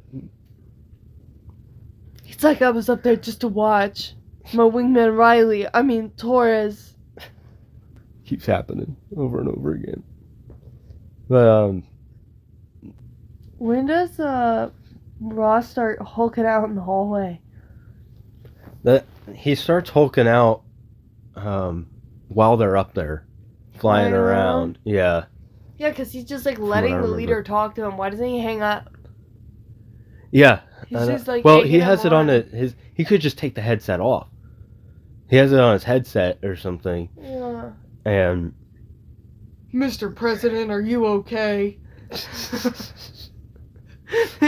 He's got to stumble out of the room, and nobody follows him. I think someone did. Eventually, someone came around the corner. But yeah, he's just like struggling in the hallway. In the hallway. Yeah. When he could just take the headset off. Chill out. Yeah. But yeah. Once so they what was it? Sam and Torres get those planes down, and in doing so de-escalates. At that point, Japan's just like, okay. Yeah, that seems like it would definitely start a bigger problem than it did. Yeah. Well, it doesn't negate the fact that they were already going in there. Mm-hmm. Like, that they felt like the U.S. was lying to them, and now they're going in to just take control of Celestial Island. Yeah. Okay, so now two planes are looking like they're attacking the Japanese. Okay, those planes get taken down. But we're still trying to get it to the island before you. Yeah, so like I thought that was kind of dumb. I was like, I get that like Ross was like behind the scenes kind of like talking to them and saying those we can't control them. That's looking real sus, Ross. They've gone rogue. And then like I guess it does look nice that you have Captain America out there taking them down. That adds to the validity. Taking them down without killing them. Yeah, but like still, I don't see why that would stop Japan from like taking control of the island. Yeah. So yeah, I thought that was a little weak, but it de-escalates the whole deal, and everybody goes back home. No big deal. Torres is wounded. Torres is like, he was dead. Torres Pretty was more much. than wounded. He was dead. They had to Oh restart yeah, his yeah, heart. they did. Yeah, poor guy. Another part here reminiscent of Winter Soldier. You got someone watching somebody else have surgery in the operating theater. It's just Yeah. like when Natasha and Steve were standing there watching Fury. And Yeah. then the best part of the movie, Bucky shows up. That was a nice surprise. It was a nice I surprise. think most of this movie, I feel like I knew what was going to happen. Bucky had to have shown And up. Bucky was like to me that was like the surprise. Like I did not expect him Really? to show up. No, I like they had their whole deal with Falcon and Winter Soldier together, and then Thunderbolts is coming out right after this. But they So want it's you like- to think that Sam and Bucky are friends now. So I was kind of expecting a cameo. I wasn't expecting it, but yeah.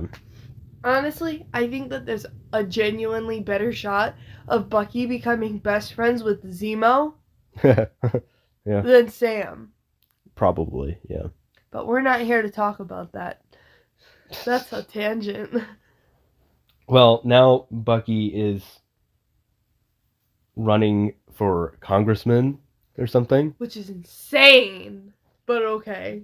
It's been 2 years. I don't understand how that could even be allowed. I know, it is kind of odd. Trust me, the brainwashing is gone. It's gone. I've only killed like 3,000 people. Proven. I've never been convicted of anything, I really. hope he doesn't die in Thunderbolts. Stop. Why would you even say that? I just hope he doesn't. Why would you even say that? He's supposed to fall in love with Yelena and That's so romantic. fulfill all the things that I need from his character that was supposed to happen with a different character, and then he can die. But he shouldn't die. It would be a bad time to kill him now. He can't now. He's got to carry the... He should have been... He needs to be Captain America one day. He needs to be Captain America one day. Him and Torres are going to fight over it. I think I know who will win. Torres is going to end that battle with a broken neck is what's going to... in probably like... Broken wings. 2 seconds. It's a 2-second fight. Oh gosh. Okay. But yeah, so we got Bucky and his congressman deal, and His little American flag pin. yeah. He's like, you don't need the serum, Sam. So now we know kind of where that's going into Thunderbolts for his character. I will say it was kind of strange. It's like Bucky is getting back to Bucky. Yeah, like Bucky. Yeah. I don't want to say pre-war because it wasn't pre-war, but like pre getting like shipped off, like back when him and Steve, like when Steve is tiny Steve. Yeah. Like yeah. he's getting back to his actual self. Yeah. After being in the war, getting kidnapped, turning into the Winter Soldier, like all this stuff. He like, even when he wasn't the Winter Soldier, when he was like scared of himself, like, you know, guilty, somber all the time, he seems like he's getting back to who he used to be, that he like didn't get to finish being. Yeah.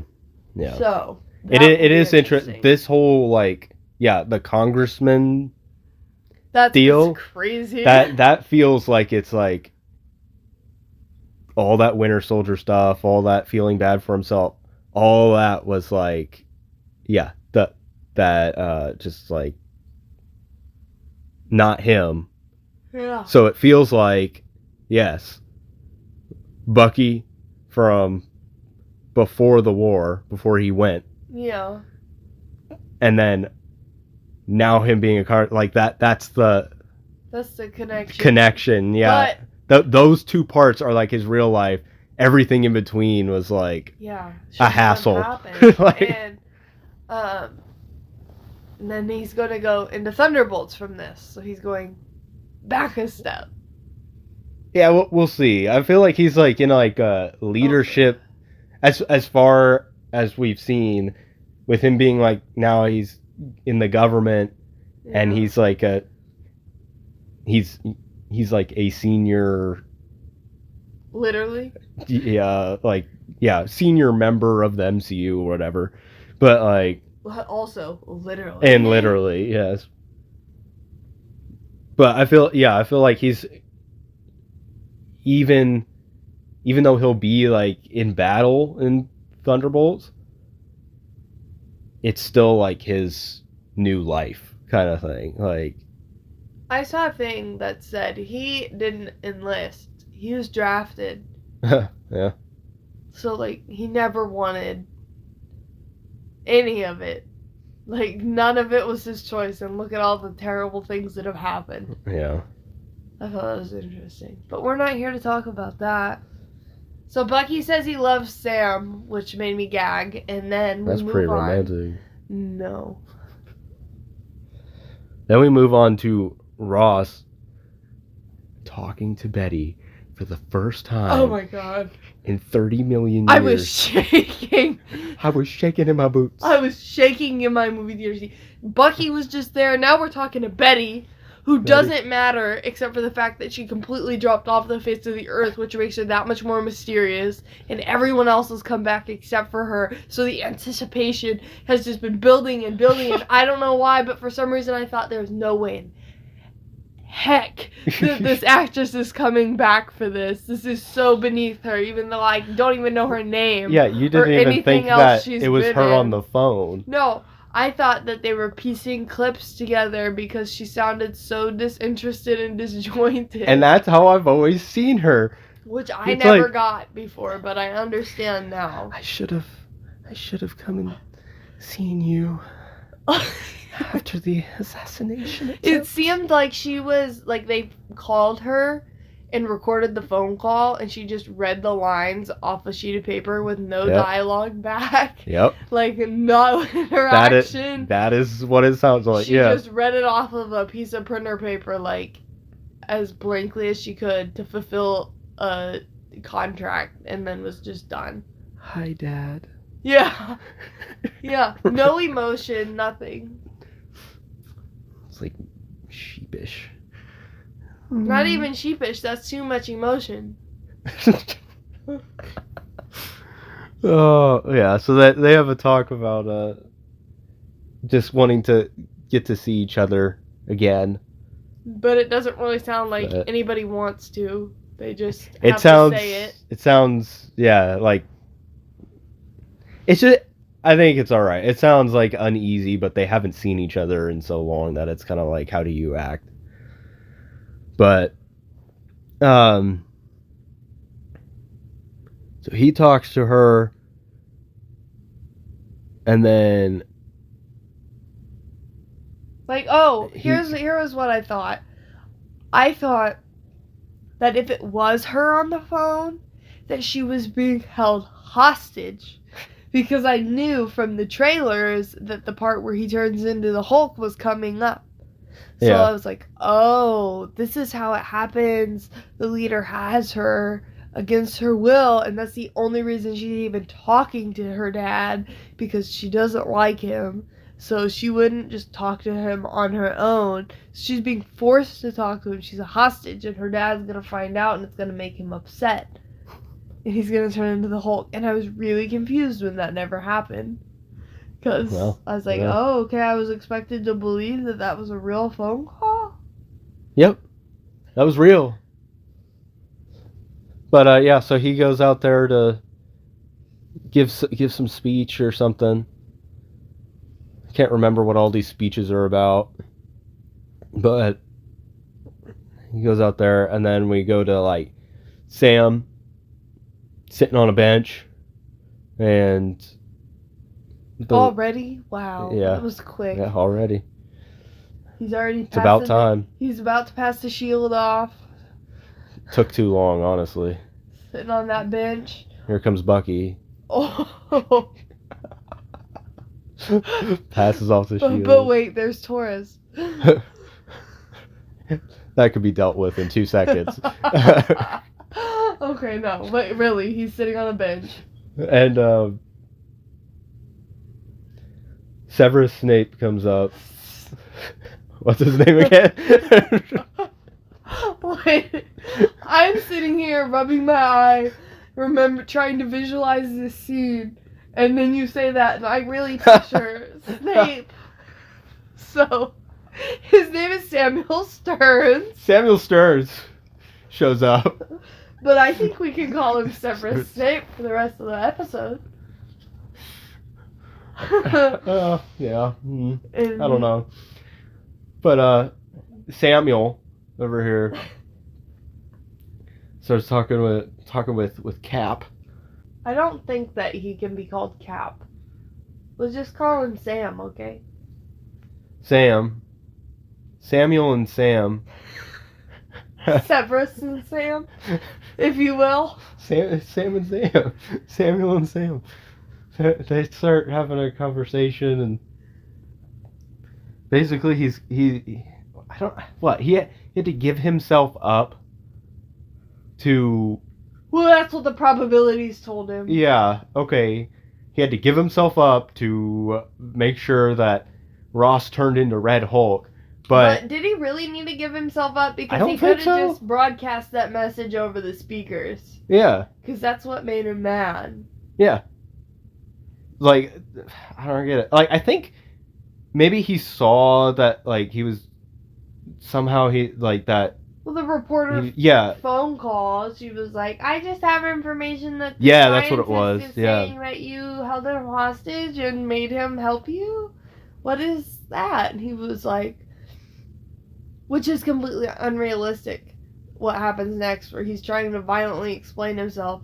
If that happened with the real president, there's like 15 people on staff that would rush up and be like, okay, we're done, not taking any more questions, immediately. So, but then his phone call from earlier with Severus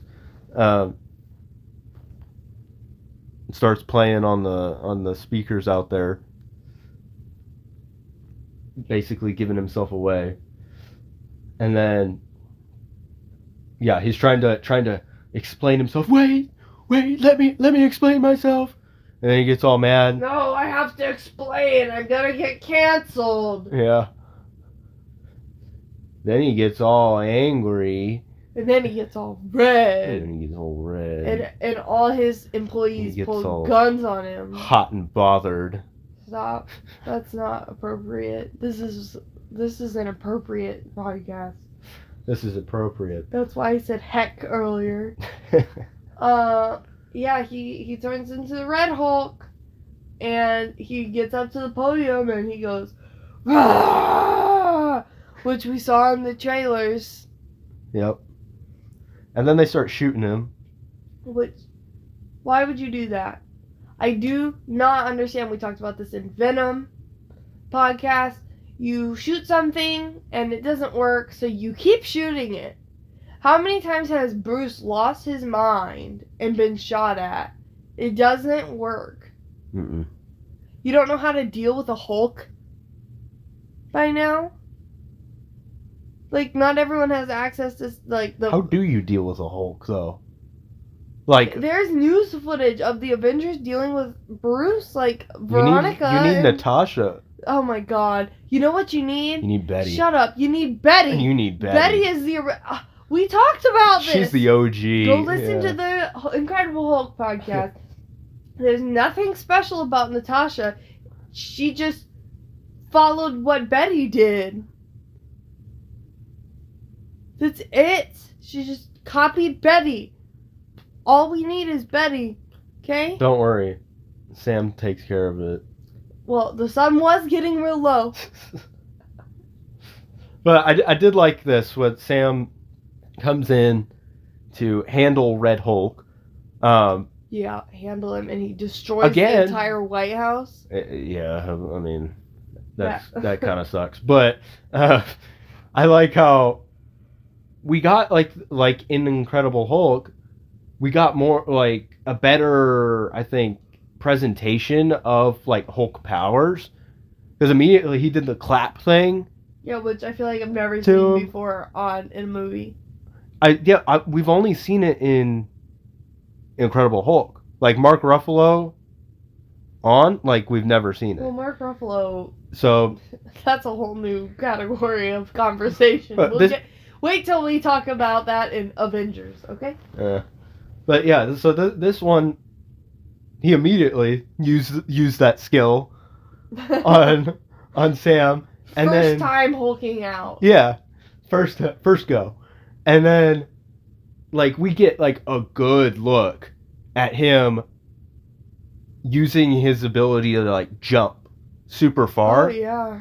Like multiple times. That's a big power, and we've seen the Hulk do. Yeah, we've seen the Hulk do that. Mark Ruffalo did that. This felt like a really good display of it because it wasn't like in the city or anything.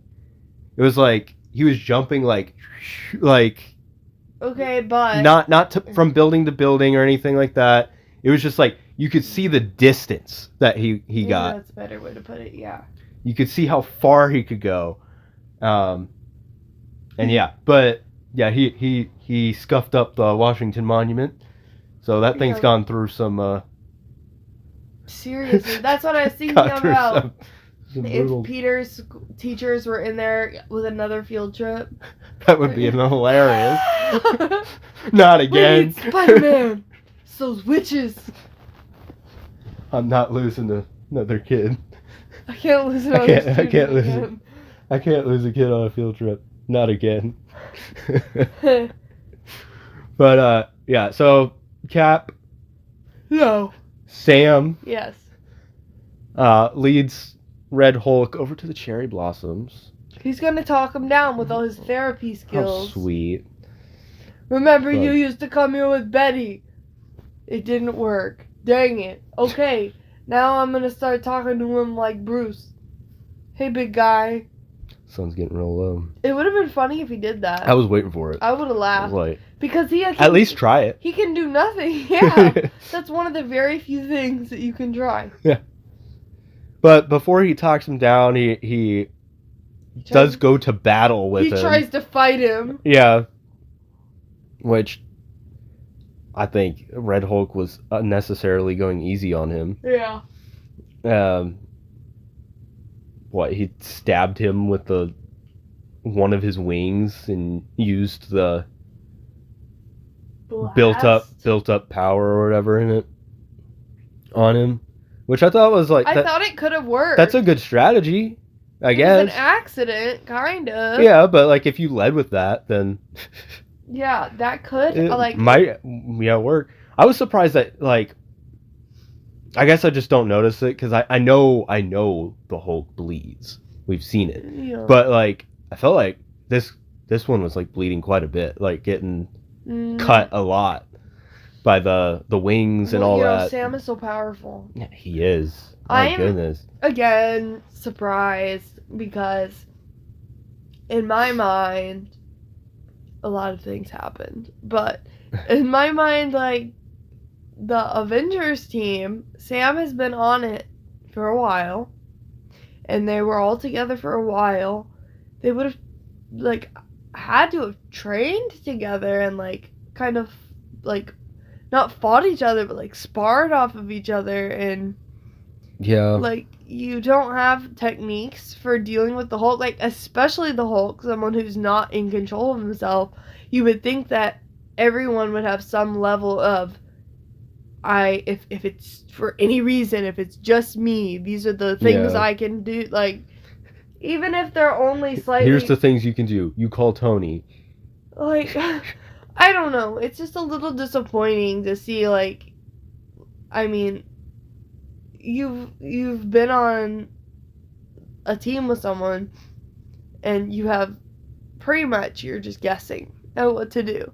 And a lot of it is personal, like the way that they can calm Bruce down is a little more personal, but like still I just feel like he was completely clueless as to what to do and just had like one idea and then was like, well, I guess I gotta try and fight you now. You know, like it's like, you came here with Betty and that didn't calm him down, so it's like, I guess we gotta fight. Eesh. Well, yeah, and after he took him kind of down with the wing deal, I'll tell you, that was the shot of the destroyed street was probably the worst CGI. Oh yeah. I think, like, I was like, wow, that looked terrible. Those two cars that are there, like, obviously I can't remember everything about this movie, but like I know that there were two cars on that street. Yeah. And they look terrible. Yeah. That's just like stuck in my mind. How bad that is. But then, yeah, Red Hulk gets back up. Definitely an instant where Sam should immediately, as soon as he started flying back, I was like, oh, he's busting his head open and dying. No helmet. Nothing. But no, he was fine, actually. Yeah. Then, yeah, so then Cap. I keep calling him Cap. Sam is able to calm him down through the power of friendship. And Betty. Betty is the real secret. Yes. But so yeah, that's how he wins, you know. Calms him down and there you go. Problem solved. The end. Yeah. But yeah, so after that we got Bradley is freed.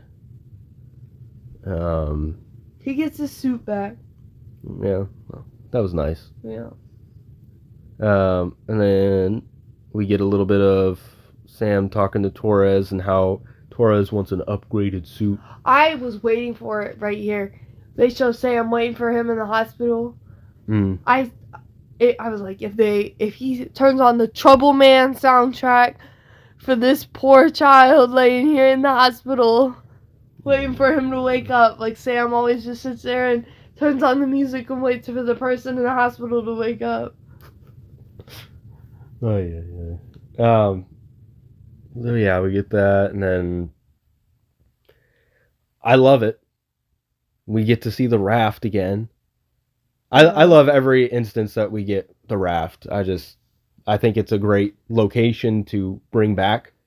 Yeah. And I'm glad that they brought it back with this. But yeah. Well, it's only fitting. It is really good. I think it was poetry. Yeah, that was great. Like having it flipped with Ross. Oh. In there. Complaint. Red flag. Complaint.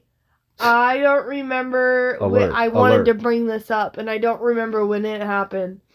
But when Sam has the line about how him and Natasha and Steve got hunted, what was it?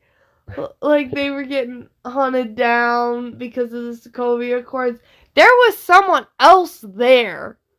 And it's even more insulting because in Black Widow, Ross says that they've got the incredible shrinking convict. Yeah. They've got Wilson. They've got everyone, but they don't want to talk about Wanda. Why doesn't anyone want to talk about her? She was there. It makes me mad. She's there. Just a kid. Oh my God. No. Apparently she's like 35. Because we had to, literally, they added a decade. Anyway, that's not what we're talking about. I just wanted to say that I noticed it and it pissed me off. Why not bring her up? Talk about, oh, well, you guys were on the run for 3 years because of this guy. Okay, it's called the Sokovia Accords. So we're acknowledging Sokovia exists. What about the person from Sokovia? the one who would be really insulted by the fact that these are called the Sokovia Accords that are oppressing people with superpowers that makes her end up in the raft with a shock collar on. But we don't want to talk about that. Nobody cares about that character. And then we have a Hulk in the raft with like what are the Yeah. Did he have a collar on? No, that's what I was complaining about also. He's just sitting there. He's a Hulk. He can turn into a massive thing and smash out. Yeah, that's what we were talking about. The pills were what made him... The pills help his heart. Yeah, help his heart, but Samuel, he added the gamma into the pills. Bruce slowly. Still turns into the Hulk because he was exposed in general. But the only like logical reason for them to like not be... If he's not taking the pills, he's not getting exposed. Yeah. But he's been exposed, and that doesn't make sense. In that instance, it would mean that like the Hulk would wear off of Bruce. Over time, the gamma would leach away, and eventually he would just lose the ability. I don't know. If you're getting dosed enough to turn into the Hulk, that's very significant amounts of radiation. I guess. I don't know. That's just like the only thing I can think of as to why... Any reason why he... If someone deserves a shock collar, it's the person who put the shock collar onto the other person who can turn into a giant monster. Ross should be wearing a shock collar. Also, Justice for Wanda Maximoff. He is there kind of like... Willingly? That doesn't matter. He could change his mind. He can change his mind, yeah, but I liked that he was there willingly. And taking responsibility. But then he gets to see Betty. Then he gets to see Betty, and I almost came out of my seat because I was so shocked that she was there. It was on the same level as like when Captain America picked up the hammer. No. In Endgame. Stop. It was exhilarating. Don't say exhilarating. It was on the level of the reveal of Hulk being on Sakaar.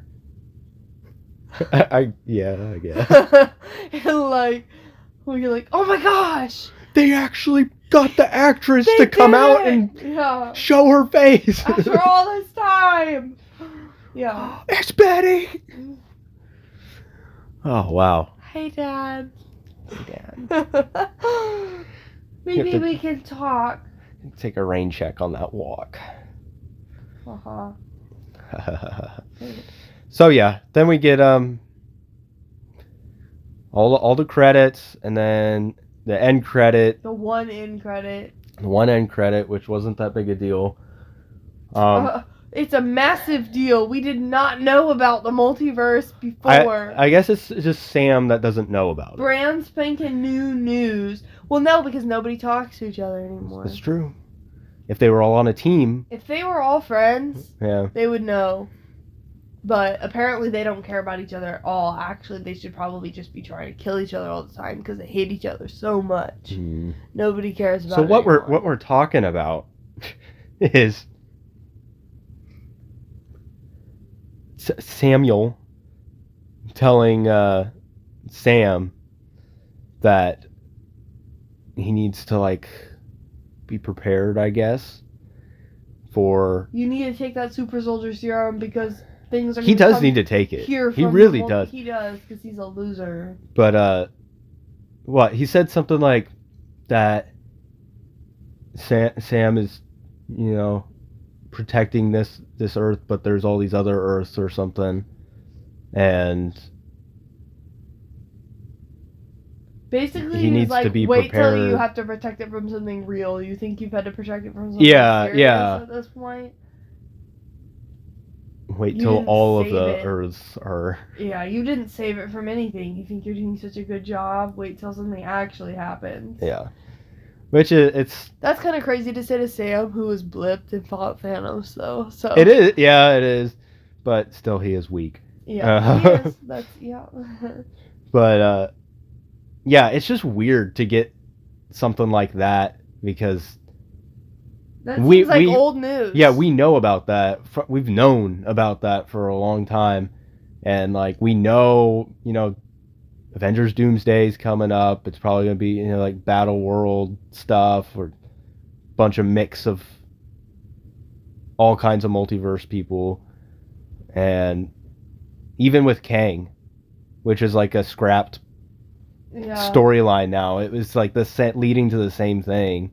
Yeah. So, like with Loki, I guess we gotta clue in all the individual people who aren't connected to each other anymore, and make sure every character has been informed. Yeah, I get that's what all the end credits. Honestly, that's fine. If they just did all the end credits of like the movies or whatever of them finding out, it would be more connected than all the like dropped end credits that they've put out, like ones that we've never come back to. They've teased all these other little things that we've never come back to, but if they would have just like made each one of them figuring out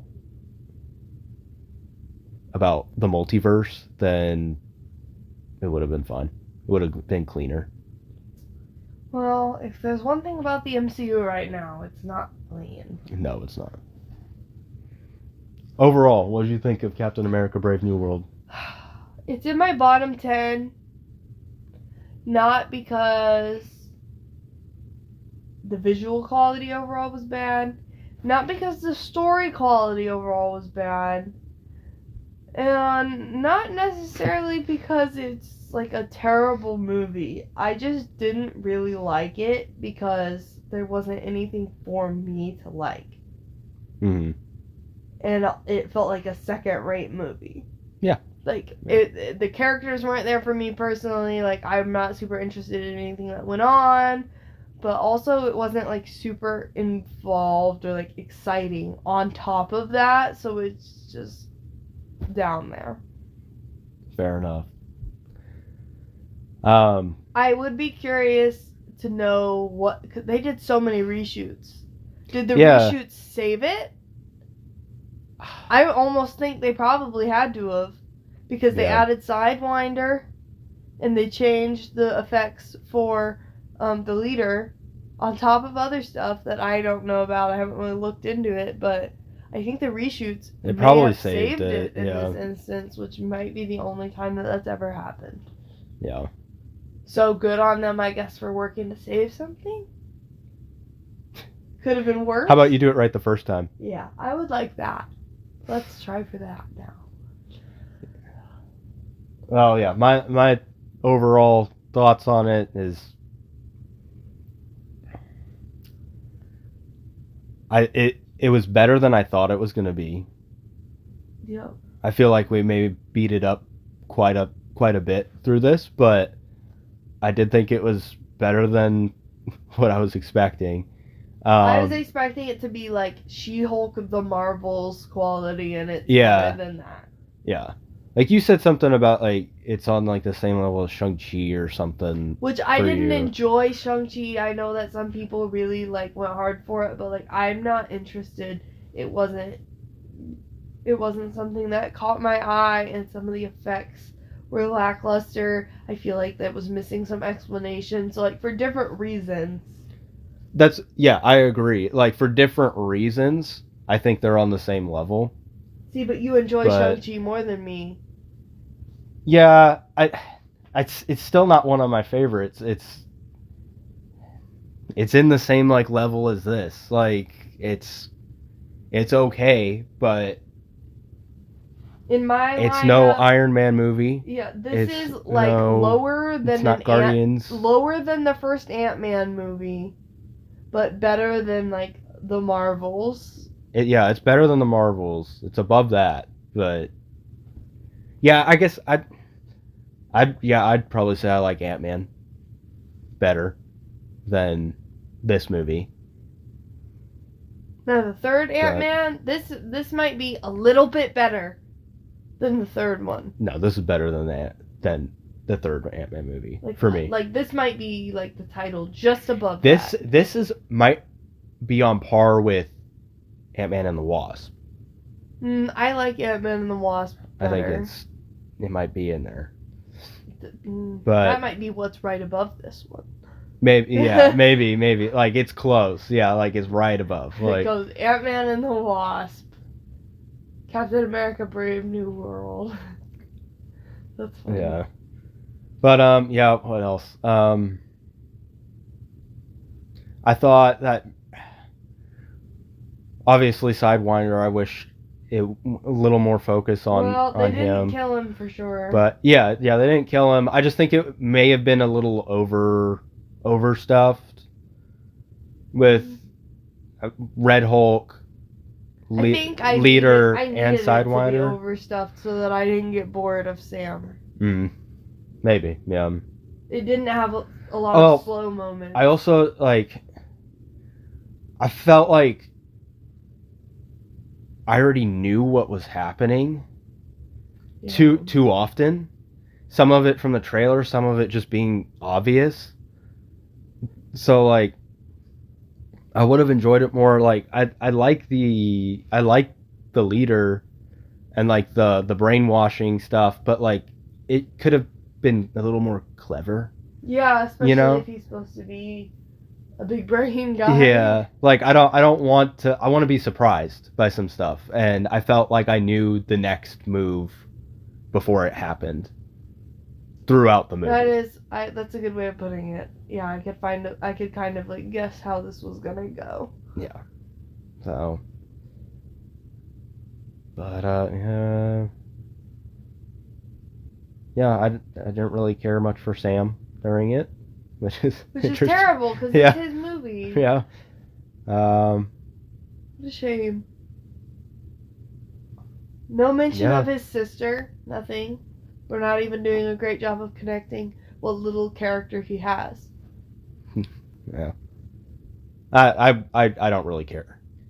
Like, I don't care about the sister. Well, I don't care about her, but you just established her, and now what? Nothing?